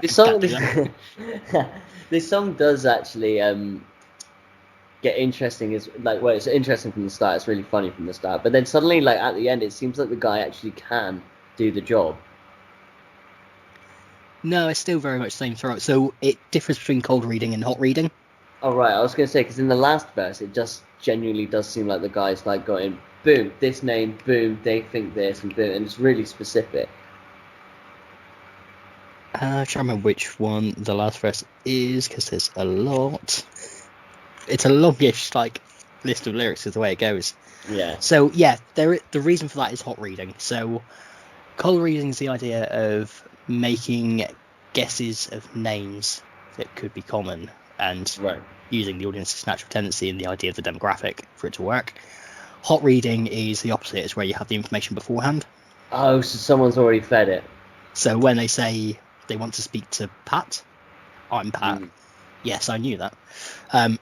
That's 100% hot reading. So the biggest example of that, and this is one of the times where I didn't actually need to look at the book for this, but I'm really glad he mentions it in here. But it will help with my memory. So there was a faith healer, Peter Popoff, in America, who James Randi, I don't know if you know who James Randi is. No. He was formerly a magician, but then he spent years debunking frauds like this. Right. And he viciously went after Uri Geller for the whole boon spending, the spoon bending thing rather, not the boon spending. Boon spenders! We don't like those boon spenders here. And on live TV in a controlled condition, Uri Geller was just like, oh, well, the forces just aren't working now. Really? And it's always that same kind of thing. They never come out and go, yeah, I'm a fraud. But yeah, so James Randi made a habit of this, but one of his big ones was faith healer Peter Popoff. Right. He went in there and they basically went around with I think it was like an all-day radio or something of that ilk to see if they could pick up any signals or anything. Turns out they did pick up a signal, and Peter Popoff had a earpiece in, and what would happen is when the people first came in, they would fill in little forms. Right. To say who they were, about them, and specific information that could then be used. And his wife would be backstage reading out to him. That's crazy. Wouldn't you just find it a bit suspect though when you turn up to the event and go, read the form, oh yeah, so my name's this, yeah, this is yeah. Why are they asking specifically whether anyone's died in my family? Surely he'd know. Like, do you know what I mean? Like, I think they were. Start writing the information and go, well, surely the whole point of this is that I don't need to write this information. I think they were specific prayer cards or something like ilk. So there was a level of subterfuge. pay homage to or something like that. And so, yeah, he and people still give him tons of money and go and see him. So we're in the wrong line of work. Yeah, completely. But you know, you can do. I think it was on. I watched it on last week tonight with John Oliver when he goes on after evangelists. Yeah, And he's like, anybody in America can just start a religion. Like, you can just do that. And that's what he does. And then yeah. you can get a whole business from it. And my wife, Mawanda. Yeah.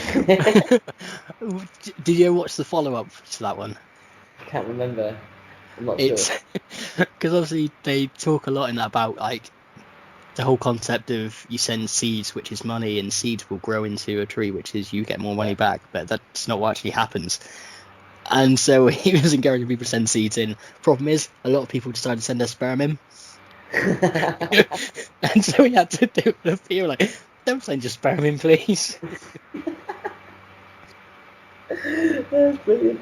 This is amazing. But yeah, This song is really enjoyable. I think this was one of my favourite songs on the album. One thing I will say again, though, is I wasn't sure personally where it fits on the album. But then I suppose if it's just being like a rich, like guys, it's deception, isn't it? yeah, it's So I deception. think that where it fits, yeah. Deception fits. I think it's again, this was a holdover. Yeah, But this one there is, specifically was, yeah. and in this one there was one line which was pretty much changed to then more fit the narrative. Right. So when he's speaking to Benny, Yeah. Billy, who had died, during the big chorus section when everyone sings, it's to the dead, he speaks to the dead, he wanders in realms where men fear to tread, and speaks to them. To be with him is to believe in him. All of these experts, what the hell did they know? Which was the big thing in Brexit. It's like, why experts? Yeah. Added in there, but it's sort of. That's fair. But also, I think another way of looking at it as well is essentially it's about a professional charlatan. In what have we had over the past 4 or 5 years? Completely. Charlatans. I was literally thinking the same thing, because then it suddenly made me think of like the bus, which had the lies on it about how much money they'd be able to give to the NHS, or the signs of like all of the. Not just the buses, the people themselves. So you think of Nigel Farage, you think of Donald Trump. Yeah. They are literally only where they are because of the amount of lies they're willing to tell without, losing face. Yeah, completely, and with no shame whatsoever as well. Oh, exactly, zero shame. Yeah, the entire public are literally professional liars to meet their own needs, yeah. And that's exactly what a medium is. Yeah, I get that. Completely. So, and I'm sure the Indelicates thought of that at the time, and it's not just me speculating. No. But if you were just speculating, why guys, is it that when I come up with something that I think could be profound, you just shoot me down? And you've done it, and you're just saying like, yeah, I'm sure they're on the same wavelength. You're forgetting the reasons why I shot you down. The reasons why I shot you down is because factually they were incorrect. Alright, okay. Whereas this one, it was a hypothesis where we have no idea whether or not it is factually incorrect. Until one day you're proven that it's incorrect. I hope Simon will be on my side. Send you an email. You're a cunt.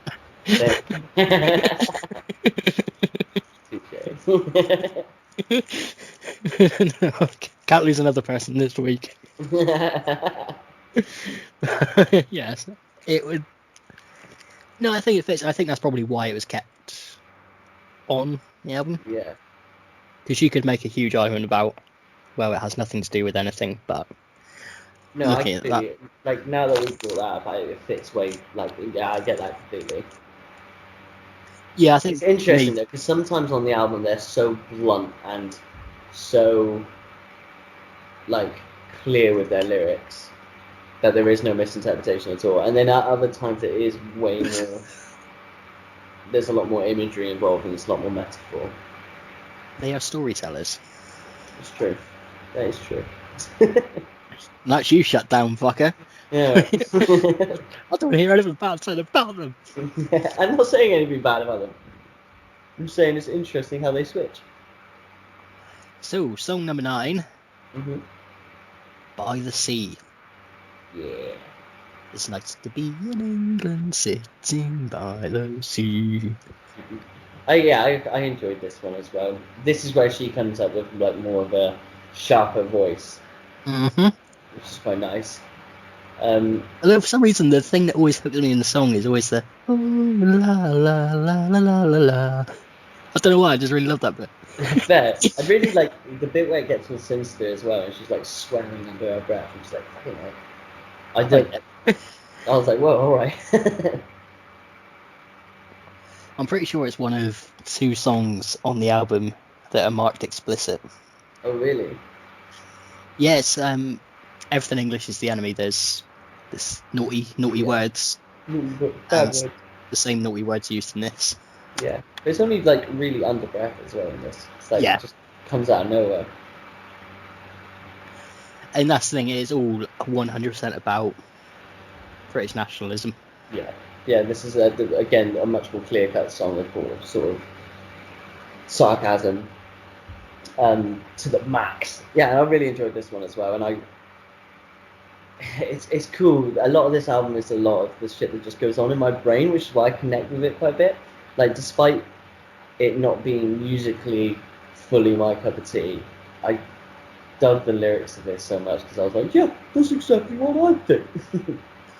And there's a nice decent reference to dogging in there as well. The great British pastime that we all know and love. Was there? What was it? So the lyric is flash the headlamps once but keep the locks down in the car. Right. Which is obviously when you go out dogging, there are certain, you flash the lights of the There's car. a code. Yeah, code. So like flash it once, it means people can watch you. Or you flash it twice, something happens. I don't know. I'm not au fait with dogging. It's not my realm. I don't have a car. You could be just making shit up. I don't have a clue. I can't drive. There is another line in there as well. Oh fuck! What was it? What does it say on your notes, Jake? That's what I'm trying to find. So, for that line that I've just said, it is literally, we're explicitly. Oh no! Sorry, it's further up. So, wear the mask but show the goods, pigs and foxes, phones and hoods. We are explicitly referring here to the documentary Dogging Tales, which rather delightfully anonymised its participants by having them wear sinister as fuck animal masks during the interviews. Really? Honest to God. And then then when it gets further down to but keep the locks down in the car, or flash the headlamps once but keep the lock down in the car, that's mean they do put it in there. I mean, don't take our word for it. We wouldn't want to cause any trouble for you. But we believe that flashing the headlamps is a means of signalling that you're looking to watch. Turning on the interior light means you're up for being watched. A closed lock door means watch only, and an open door suggests otherwise, but can't be assumed to mean anything, so stay safe out there. I love it. That's so funny. I want to see this documentary now. So, Dogging Tales. Dogging Tales. Yeah. What a cool concept. Just some producers like, now, we want to keep them anonymous. But I forgot to buy any costumes and stuff. Should we just go to like the local Halloween store? What place do you know as a local Halloween store? We've got like 2 local Halloween stores in Plymouth. Fuck, Well, I suppose they're not called Halloween stores. That's what I've named them in my childhood brain. That's what I mean. Halloween's once a year. I mean costume stores, basically. Yeah, costume. So thank you. I'm not being an idiot here. Come on, don't like shoot my happiness down. And my favourite line. It's a holdover from childhood where I'm like, oh yeah, let's go to the Halloween store. My Halloween store was Asda. No, I thought it was Sainsbury's. I thought you had traumatic experiences at Sainsbury's. Oh no, I literally mean I used to get Halloween stuff at Asda. Oh right, fair. No, Sainsbury's is where the vortex is. Right. The vortex of weirdness. It's where all my best stories come from. It's a fucked up place. And my favourite line in all the footnotes, by the way, is in the very final bit of the song. So Julia sort of growls, and don't you know my fucking name? And in the footnote it just goes, her name's Julia, just to be clear. I just really loved it. That's cool. That's really funny. Yeah, I've pissed myself for about 5 hours when I first saw that. Stopped pissing myself for days. You still haven't calmed down. But yes, it's a rather good song. And we move on to song number 10, Crooked. Was this a song? I was struggling to like. I was struggling to decide what. Oh. Why are you just interrupting? Sorry, I just knocked my headset off. I went to professional. Come on, we're supposed to be coming back here better and bigger than ever. And, what we need is sound effects. And he's like a kapow, boom, like just like a boing, and you like fall over. Like, oh no. No, I went to lean back to be a bit more comfortable as I read this, and then it all went to shit. So what I was going to say was I can tell you a little more about this song purely because there's more. Is it about sexism though? Or well, no, is it about like a woman's place? Kind of. Right. I would say. So the main thing I'm going to say straight off the bat, Crooked, the title, is a reference to a nickname that a certain Donald Trump used for Hillary Clinton, Crooked Hillary. Right. Yes. So, more than anything, it's a song of defeat with the way everything's gone in the world, which is where all those sort of first lines are sort of, I don't have time to plot your downfall, I'm tired, I don't have time to plot your murder, I am tired, got other shit to do, I admit defeat, I don't have time for coups to tat, and then at the very end it's, but I won't forget, and it's like, fuck you at the end. But I can see what you mean. Because there's also references to like cooking the meals and everything like that. I also saw it as a kind of know your place kind of thing. Yeah, but also like just a woman being like, look, this is I'm proud to be this, but this is nothing to be proud of, and I'm getting worn out. Just out of curiosity, do you think that only because Julia sings it? It could be, to be honest. Yeah, but there's so many different characters in this album that sometimes I just take that at face value.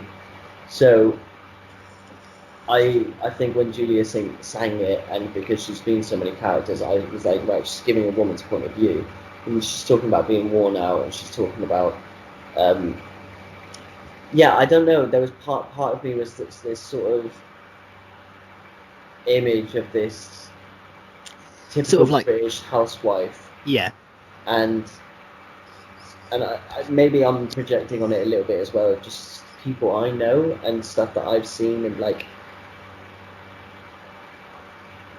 I know exactly what you mean. Yeah. What I've seen with like my grandparents or my grandma and stuff like that, and it's exactly like the sort of mentality they had, where it's like, oh yeah, well I worked to the bone, but it's supposed to be that way, and we looked after our men, and I don't know. Or it's that idea of I hate this person, I would want to kill them, but I am defeated, so I'm just going to carry on cooking and cleaning. Exactly, yeah, that sort of thing. So I don't know, but I'm not as intelligent as you, and I didn't get the cool notebook, so I didn't get the reference to Hillary Clinton or Trump or anything. No, I admittedly I only got it from this. Yeah, well, it makes a lot more sense now as well. Yeah, so it's the original lyrics were much more strident and full of stuff about being a soldier and fighting back and so on, but they didn't quite ring true. Trump's election didn't feel like a moment for anger to us, just defeat, just that, and an arc left hanging. Yeah, that's fair. But at the very end bit, it's about that moment when he realised that he has power no more, and and he's in fear, and everyone else will be smiling at him. Yeah. It's a really good song. I really enjoyed this one on the album as well. It is. And now we go to the finale. Mr. Punch, A Banishing. Yes. Now, is this goes back to Saville now, doesn't it? Yes, this sort of wraps things up. So one of the things for them was kind of... And this is the Ghost as well, I suppose, as well. Well, they sort of realised that Mr. Punch and Jimmy Savile occupy sort of similar spaces in the imagination of England. Yeah. So this song was about a ghost character called Coal Dust Harry, who was loosely based on Bill Wilkins from the Enfield Haunting. Sorry, also quickly, the other reason I thought about Crooked and Woman's Place in that as well is because I was so aware of the cover and the Punch and Judy stuff that I thought she was Judy. Hmm? Do you know in Crooked, I Yeah. thought she was singing from the point of view of Judy as well, who of course gets beaten to death by Punch in the original stories and stuff. So that's another reason why I thought Yeah. it's a sexist thing in that as well. Sorry, that's Well, just nothing to my head. Well, no, it does fit in with everything with the album as well. Mm. But so Coal Dust Harry was loosely based on Bill Wilkins from the Enfield Hauntings, which is, well, it's about Top of the Pops. So this song, this and Top of the Pops were sort of the original songs that were on that concept album initially. Yeah. But neither of the songs had choruses, and if that had gone ahead, these lines would have been recorded to sound like they were being grunted by a teenage girl who'd been possessed by an old racist for this song. But the idea that Punch, who's this violent character, fits in the same space as nationalism, Savile and all that, and the idea of doing a banishing on him to purge him from our systems. Yeah. It's very good. Although I do like the fact that... Sorry, carry on. I was going to say, I do like the fact that it's about a guy falling over, busting his head open and dying, and his wife being like, what me? And funnily enough, she does play Judy in this song. Yeah, there you go, yeah. But, so you're on something. I think so, mate. But yeah, no, it was a really, really cool song, and then obviously he's talking from beyond the grave, and he's really fucking sinister. It's quite unsettling, especially when he starts talking about the tracksuit and the shades and stuff, and that's when I was like, oh, right, it's Savile, and then yeah, just this perspective of him dead but still looming over the country and its people. Well, the another of the overt references and his Cohiba Reek, which is Cohiba being his favourite brand of cigar. Yeah. And all that. Yeah, and I think that's the thing with me as well when I was talking about if it was a Savile concept album, because they round it up really, well, they refer back to it really nicely at the end as well. But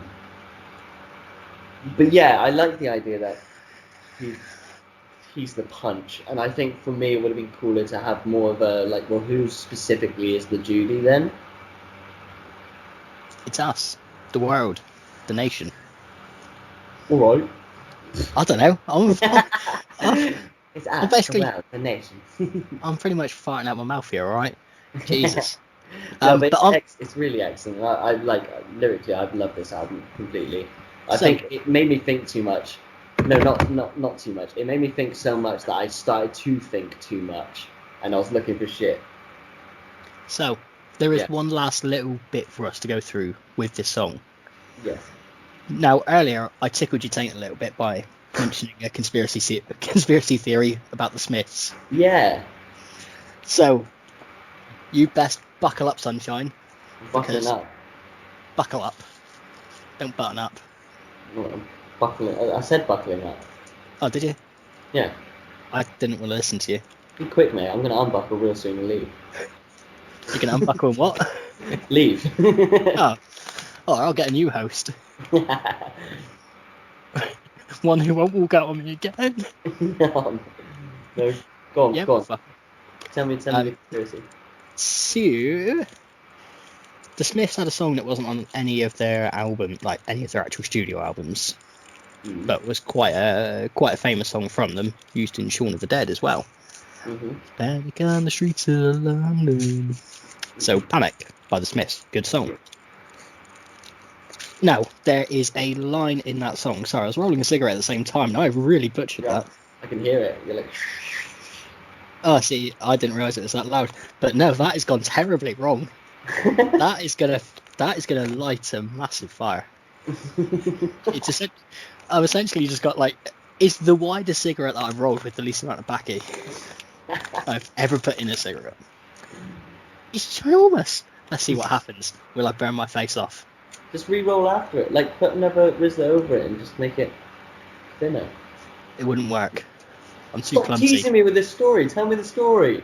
So there's a line in Mr.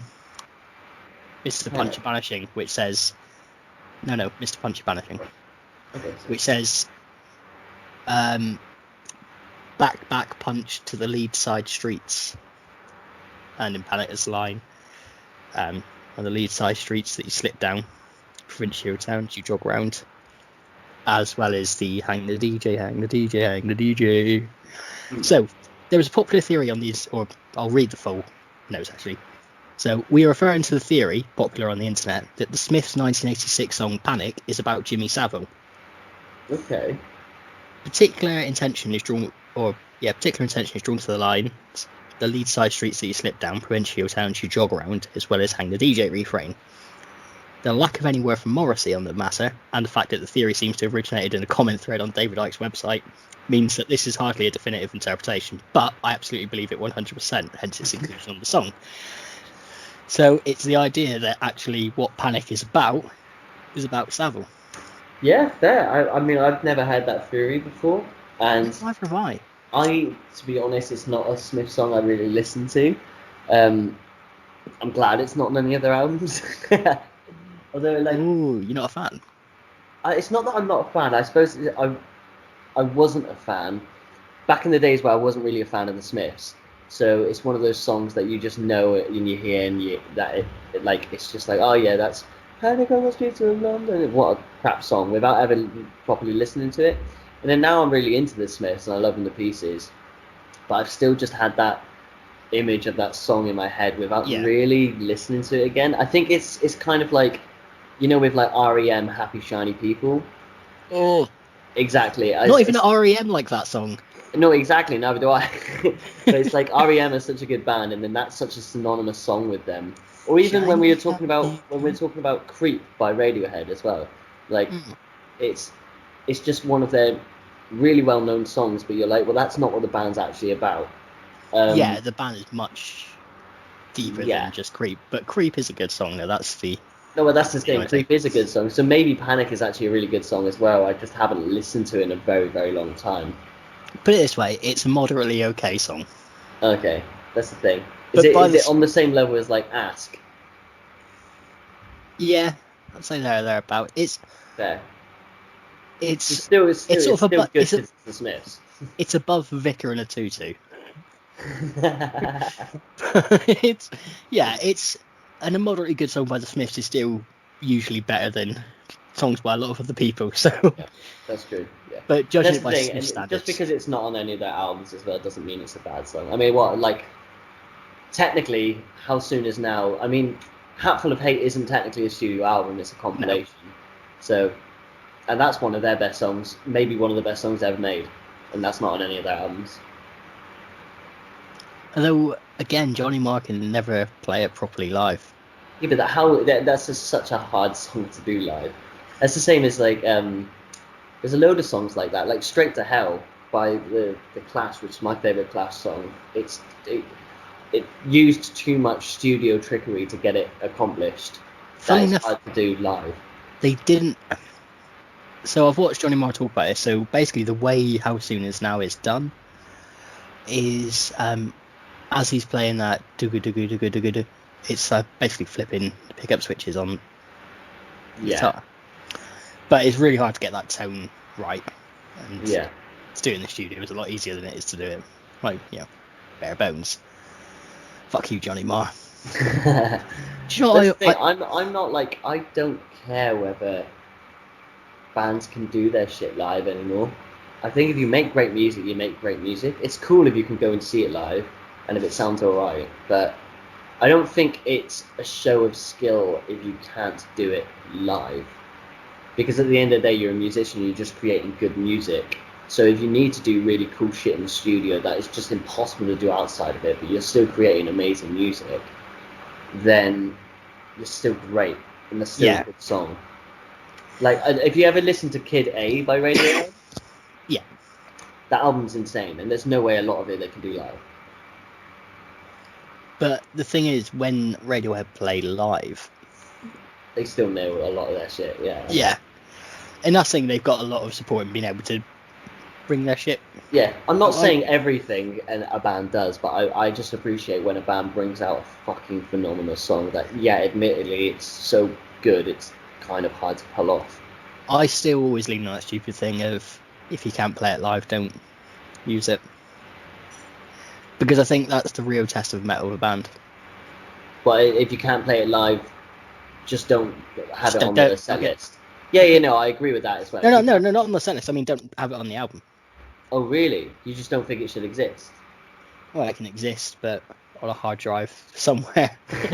Yeah, see, I disagree with that. I think you can you can create really amazing works about that. It's just not possible to do on stage. I think I think just don't include it Another in one- your set list and pretend like you can do it. another way I would say it then would be, if you can't actively play what you're doing in the studio, you're doing too much. Maybe. And that's the thing, yeah, you can create masterpieces, but they're somewhat shallow. But yeah, but I think as well with a lot of these songs, they can play them live. It just doesn't sound anywhere near as good. It's impossible to get the same sound. We think it'd be easy if you're just using audio banks. Like, you could just Essentially. yeah, But do it's- what rappers do, and just have the song playing in the background and occasionally chime in with a and then word. just or sing two. over it, like, or just the opposite again, and just do Tom Morello and just play the song with nothing else. Yeah, just stand there staring at the crowd awkwardly. But well, final thoughts on the album. I think it's really good, man. Like, again, it's not musically my cup of tea, but I appreciate that they were going for something specific for a specific reason.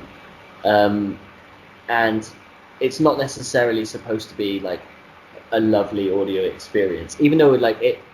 And that it sounds like I'm putting them down, because what they're doing musically is really fucking excellent. It's just not my cup of tea.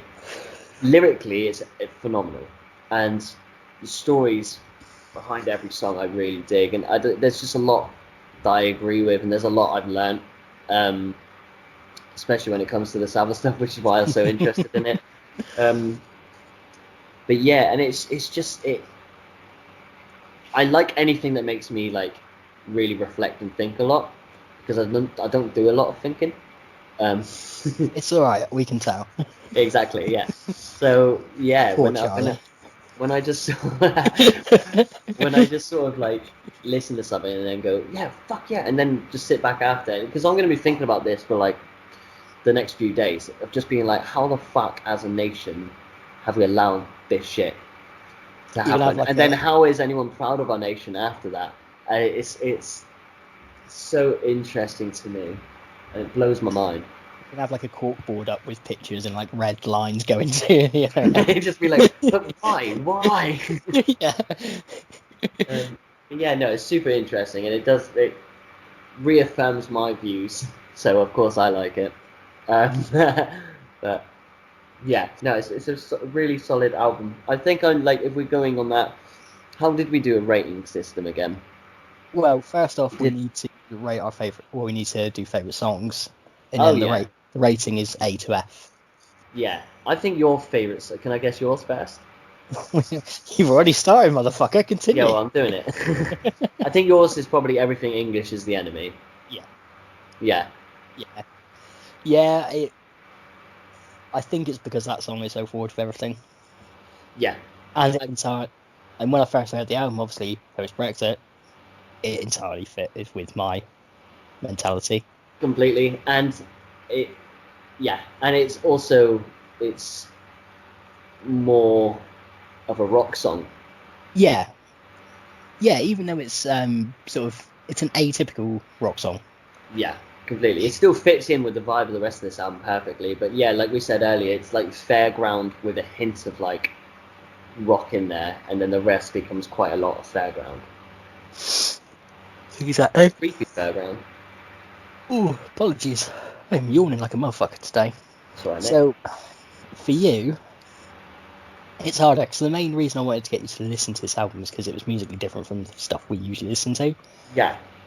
And it's sonically really, really, like, just out of my comfort zone, really. Yeah, same here, to be honest, like when I first heard the album. But I think that's sort of what I loved about it as well. Yeah, it's different. Along with the lyrics, they know how to craft a good tune. Mm. Oh, I will give you a song to listen to by them, by the way. Yeah. Be Afraid of Your Parents. Be afraid of your parents. All right, I will do. And I'll listen to the song. It's terrible. I know. It's so bad. It even took me a minute to say Coming goodbye. back bigger and better, everybody. We're back. Boom, boom. For you, I'm going to say Cold Reading because I think you got into the sort of theatre style of it all. I love that song a lot. It's not my favourite. And just because I'm a thespian doesn't mean I'm going to instantly... Top of the No, Pops. I did like it. Yeah, Top of the Pops. Either Top... No, sorry, not Top of the Pops. I actually really do enjoy a lot of this album, like, musically as well. So what I said earlier is, like, not strictly true. I think it's just when it gets a bit more fairgroundy that I'm a bit like, eh. But no, I think my favourite song on the album is close between Everything English Is the Enemy, Top of the Pops. But I think my favourite is probably the Plaza Ballroom. The introduction, or No, the actual song. I just really like to hear Simon talk because I didn't get to do a podcast with him. No, but I really dig the concept of the song, and that's the one that made me go fucking yeah. It's just the fact that like they're singing and dancing and they're pretending that shit isn't going on, and I'm like, yeah, that it's just so unsettling to me, and it's so solid in my brain that that's what people did, and that bothers me. So that's what's making me think. So I'm thinking then for you, Everything English Is the Enemy, as good as it was, that was sort of what hooked you in musically to the album. Yeah. Mentally, fully going all in was from Plaza Ballroom. Completely, I think, yeah. Well, not necessarily, because Everything in English Is the Enemy, the second I read the title, I was like, oh yeah, I dig that. Yeah, you thought it was going to be a punk rock Syrian song. But also, it's like, I'm like, yeah, I'm pretty for that. But, yeah, no, it was just the interest of, yeah, it started engaging my brain a load when I listened to Plaza Ballroom, and maybe the introduction helped that out as well, because that intro, I was like, fuck yeah, I didn't know. It sets the scene. Yeah, it does. So yeah, I just found that the song that really piqued my interest, and I was like, fuck yeah, I'm in for this. So I'm going to get you to do the grade of the album first, because I'm going to be biased. That's fair. Because I love that. I think I'm gonna give it, like, for me, a solid B. I don't know whether that will change. I don't know if you listen to it more.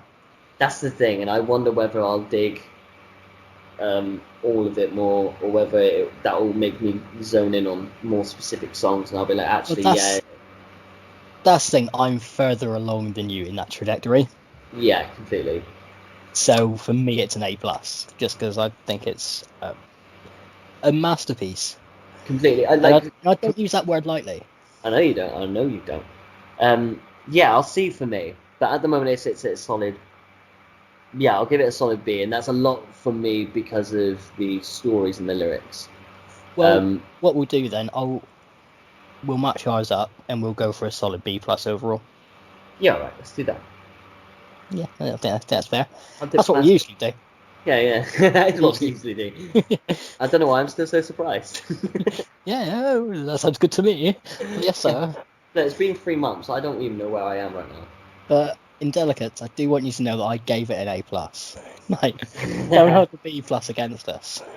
I'll never get an email from them again. No. Never another present. Well, to be fair, the present was solicited by Dan. Like, Julia and Simon weren't sat around going, oh, we sent Jake a present. No. Dan went onto their store and was trying to work out what he could get me, but he couldn't really work out what would be the best kind of thing, and he contacted them, spoke to Julia. Which is lovely. Oh yeah, and like him coming out from that, I was like, oh yeah, how did you find speaking to him? He's like, they were just like, Julia was just so lovely. I was like, I know.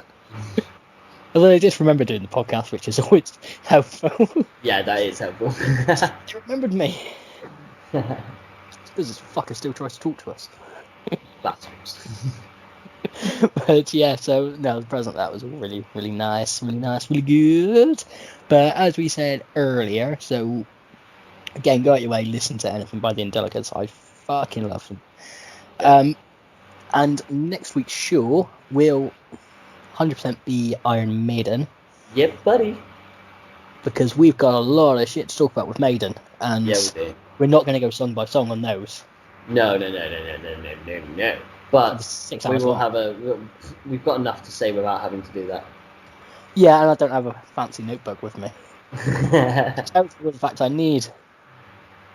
That's cool. And then I'll get to like blast out Maiden in the flat and see if Charlie likes him or not. Oh. Don't do that with Somewhere in Time, because you'll probably put her off early. Well, what I'll do is I'll get like a nice written page from her and I'll read it out on the podcast, and That would be awesome. you'll either hate her forever or you'll be like, she's pretty fucking cool, man. Can we label it an idiot's guide to Maiden? Yeah. That'll be a segment. I reckon we should get Charlie to do that with all the albums. Well, like, yeah, the Charlie rating. We'll have our own ratings and then the Charlie rating. Yeah. Yeah, like, the problem is that she won't go into the same depth that we do, whereas like get pulling up Tom York quotes and stuff like that. Yeah, completely. It'd be really interesting as well because I'm not sure she has so much faith in my taste. We watched a film the other day that I'm such a big fan of, and then Charlie was like, "This is one of the I love this film as well," and Charlie was like, "That was one of the worst films I've ever seen. I think that's one of the worst films I've ever seen in my life." And my everything about me just crumbled. I was like, Now I want to know, what film was it? It was a film called The Nice Guys. It's got Russell Crowe and Ryan Gosling. It's written by Shane Black. I know So of the film. Yeah, it's a I haven't great seen film. it. It's good. Well, it's not everyone's cup of tea. If you like Kiss Kiss Bang Bang and you like Lethal Weapon, then you'll like The Nice Guys. If you don't like those films, then you probably won't. I'll just stick to watching Lethal Weapon. Well, there you go. I'll have it on repeat. Well, constantly. I don't even go through like 2, 3, and 4 either. It's just Lethal Weapon 1. Just Just forever. yeah, I just want to know about Murtaugh, man. He's too old. And Riggs is crazy. Riggs is crazy, man. I'll tell you what I did watch the other That's day. great. I finally got around to watching Spider-Man Far From Home, Oh yeah. Yeah. which I'm surprised it took me so long to watch it, considering I'm a huge Spider-Man fan. That's fair. I think it's all right. It's not a bad It's film. good, yeah. I've preferred Homecoming, but Have you seen the animated one? The Into Into the the Spider-Verse, Yeah. Have you seen that one? that's fucking amazing. Yeah, that film is so great. That film is so good. It's as soon as, well, the I animation. keep mentioning to Charlie to watch that one, but she's not huge into animated films either. And I think Spider-Man is the least interesting thing on her Yeah. radar. Yeah, But but it's got Spider-Ham in it. it does have Spider-Ham. Spider-Pig, Spider-Pig. Does whatever Spider-Pig No, does. that's The Simpsons. That is a Simpsons movie, I know. Which was long after Spider-Ham was already a thing. I had this conversation with someone the other day. Right. Oh, actually, I think that might have been a conversation with a cunt. Ignore All that. right. Never mind then. Brilliant. It's alright, I won't use their name, it's fine. Yeah, well, 3 months haven't changed us, mate. Yeah, we're just the same old, isn't it? There you go. Heartbreak, depression, talking about music. Lovely. Fuck you. You haven't had that heartbreak, so. No. Not until you can get Charlie to watch any of the shit movies. That's the thing, yeah. When I turn around and be like, hey, listen to this. This is one of my favourite albums ever. It's like, it's one of the shittest things I've ever heard in my life. When that day comes. Just throwing it in your face. Just no more. Stop. Anyway, people, we have rambled on long fucking enough, and you even got an Into the Spider-Verse review out of it. There So you go, look at that. Extra content. we're only 2 years late to the party on that one. We'll say so. We've never been up to date on this podcast. Well, the problem is we have tried to be, but unfortunately the podcast came out 3 weeks after. Yeah. And that's the thing. Currently, Biden has been sworn in. He, I think, was sworn in about 2.5 hours ago. And that was all topical. Whenever this comes out, it's not going to be anymore. Oh, everyone's gonna be like, oh, old news. Yeah, exactly. He's already been assassinated. Come on, get with the times. Yeah, unfortunately, I'm not great at editing. Take some time, all right? Fuck. But anyway, people, stay tight as a motherfucker, all right? That's so out of left wing. That's like, oh, he's going to say stay frosty as he usually does. No, stay tight as a motherfucker, everybody. Stay tight as an uncunt. Fucking hell. The best part is rather, like, so we're having technical issues where my webcam isn't showing at all. Yeah. It's the I've black. had like random flashes of you. Yeah, that's because occasionally I kept unplugging it and plugging it back in just to sort of see if I can get it to last. But my face, you would have seen the mischievous grin going over it as I was about to say what I was about to say. You would have known something was coming. I had no warning. And I had my finger pointed up to the sky. It was great. But no, seriously, stay tight. You don't want to be loose. Being loose is bad. Yeah, being loose is one of the worst things you can do. Flabby, horrible. Don't stay flabby. Oh, Stay no. tight. Whoa. What's this about fluffy people?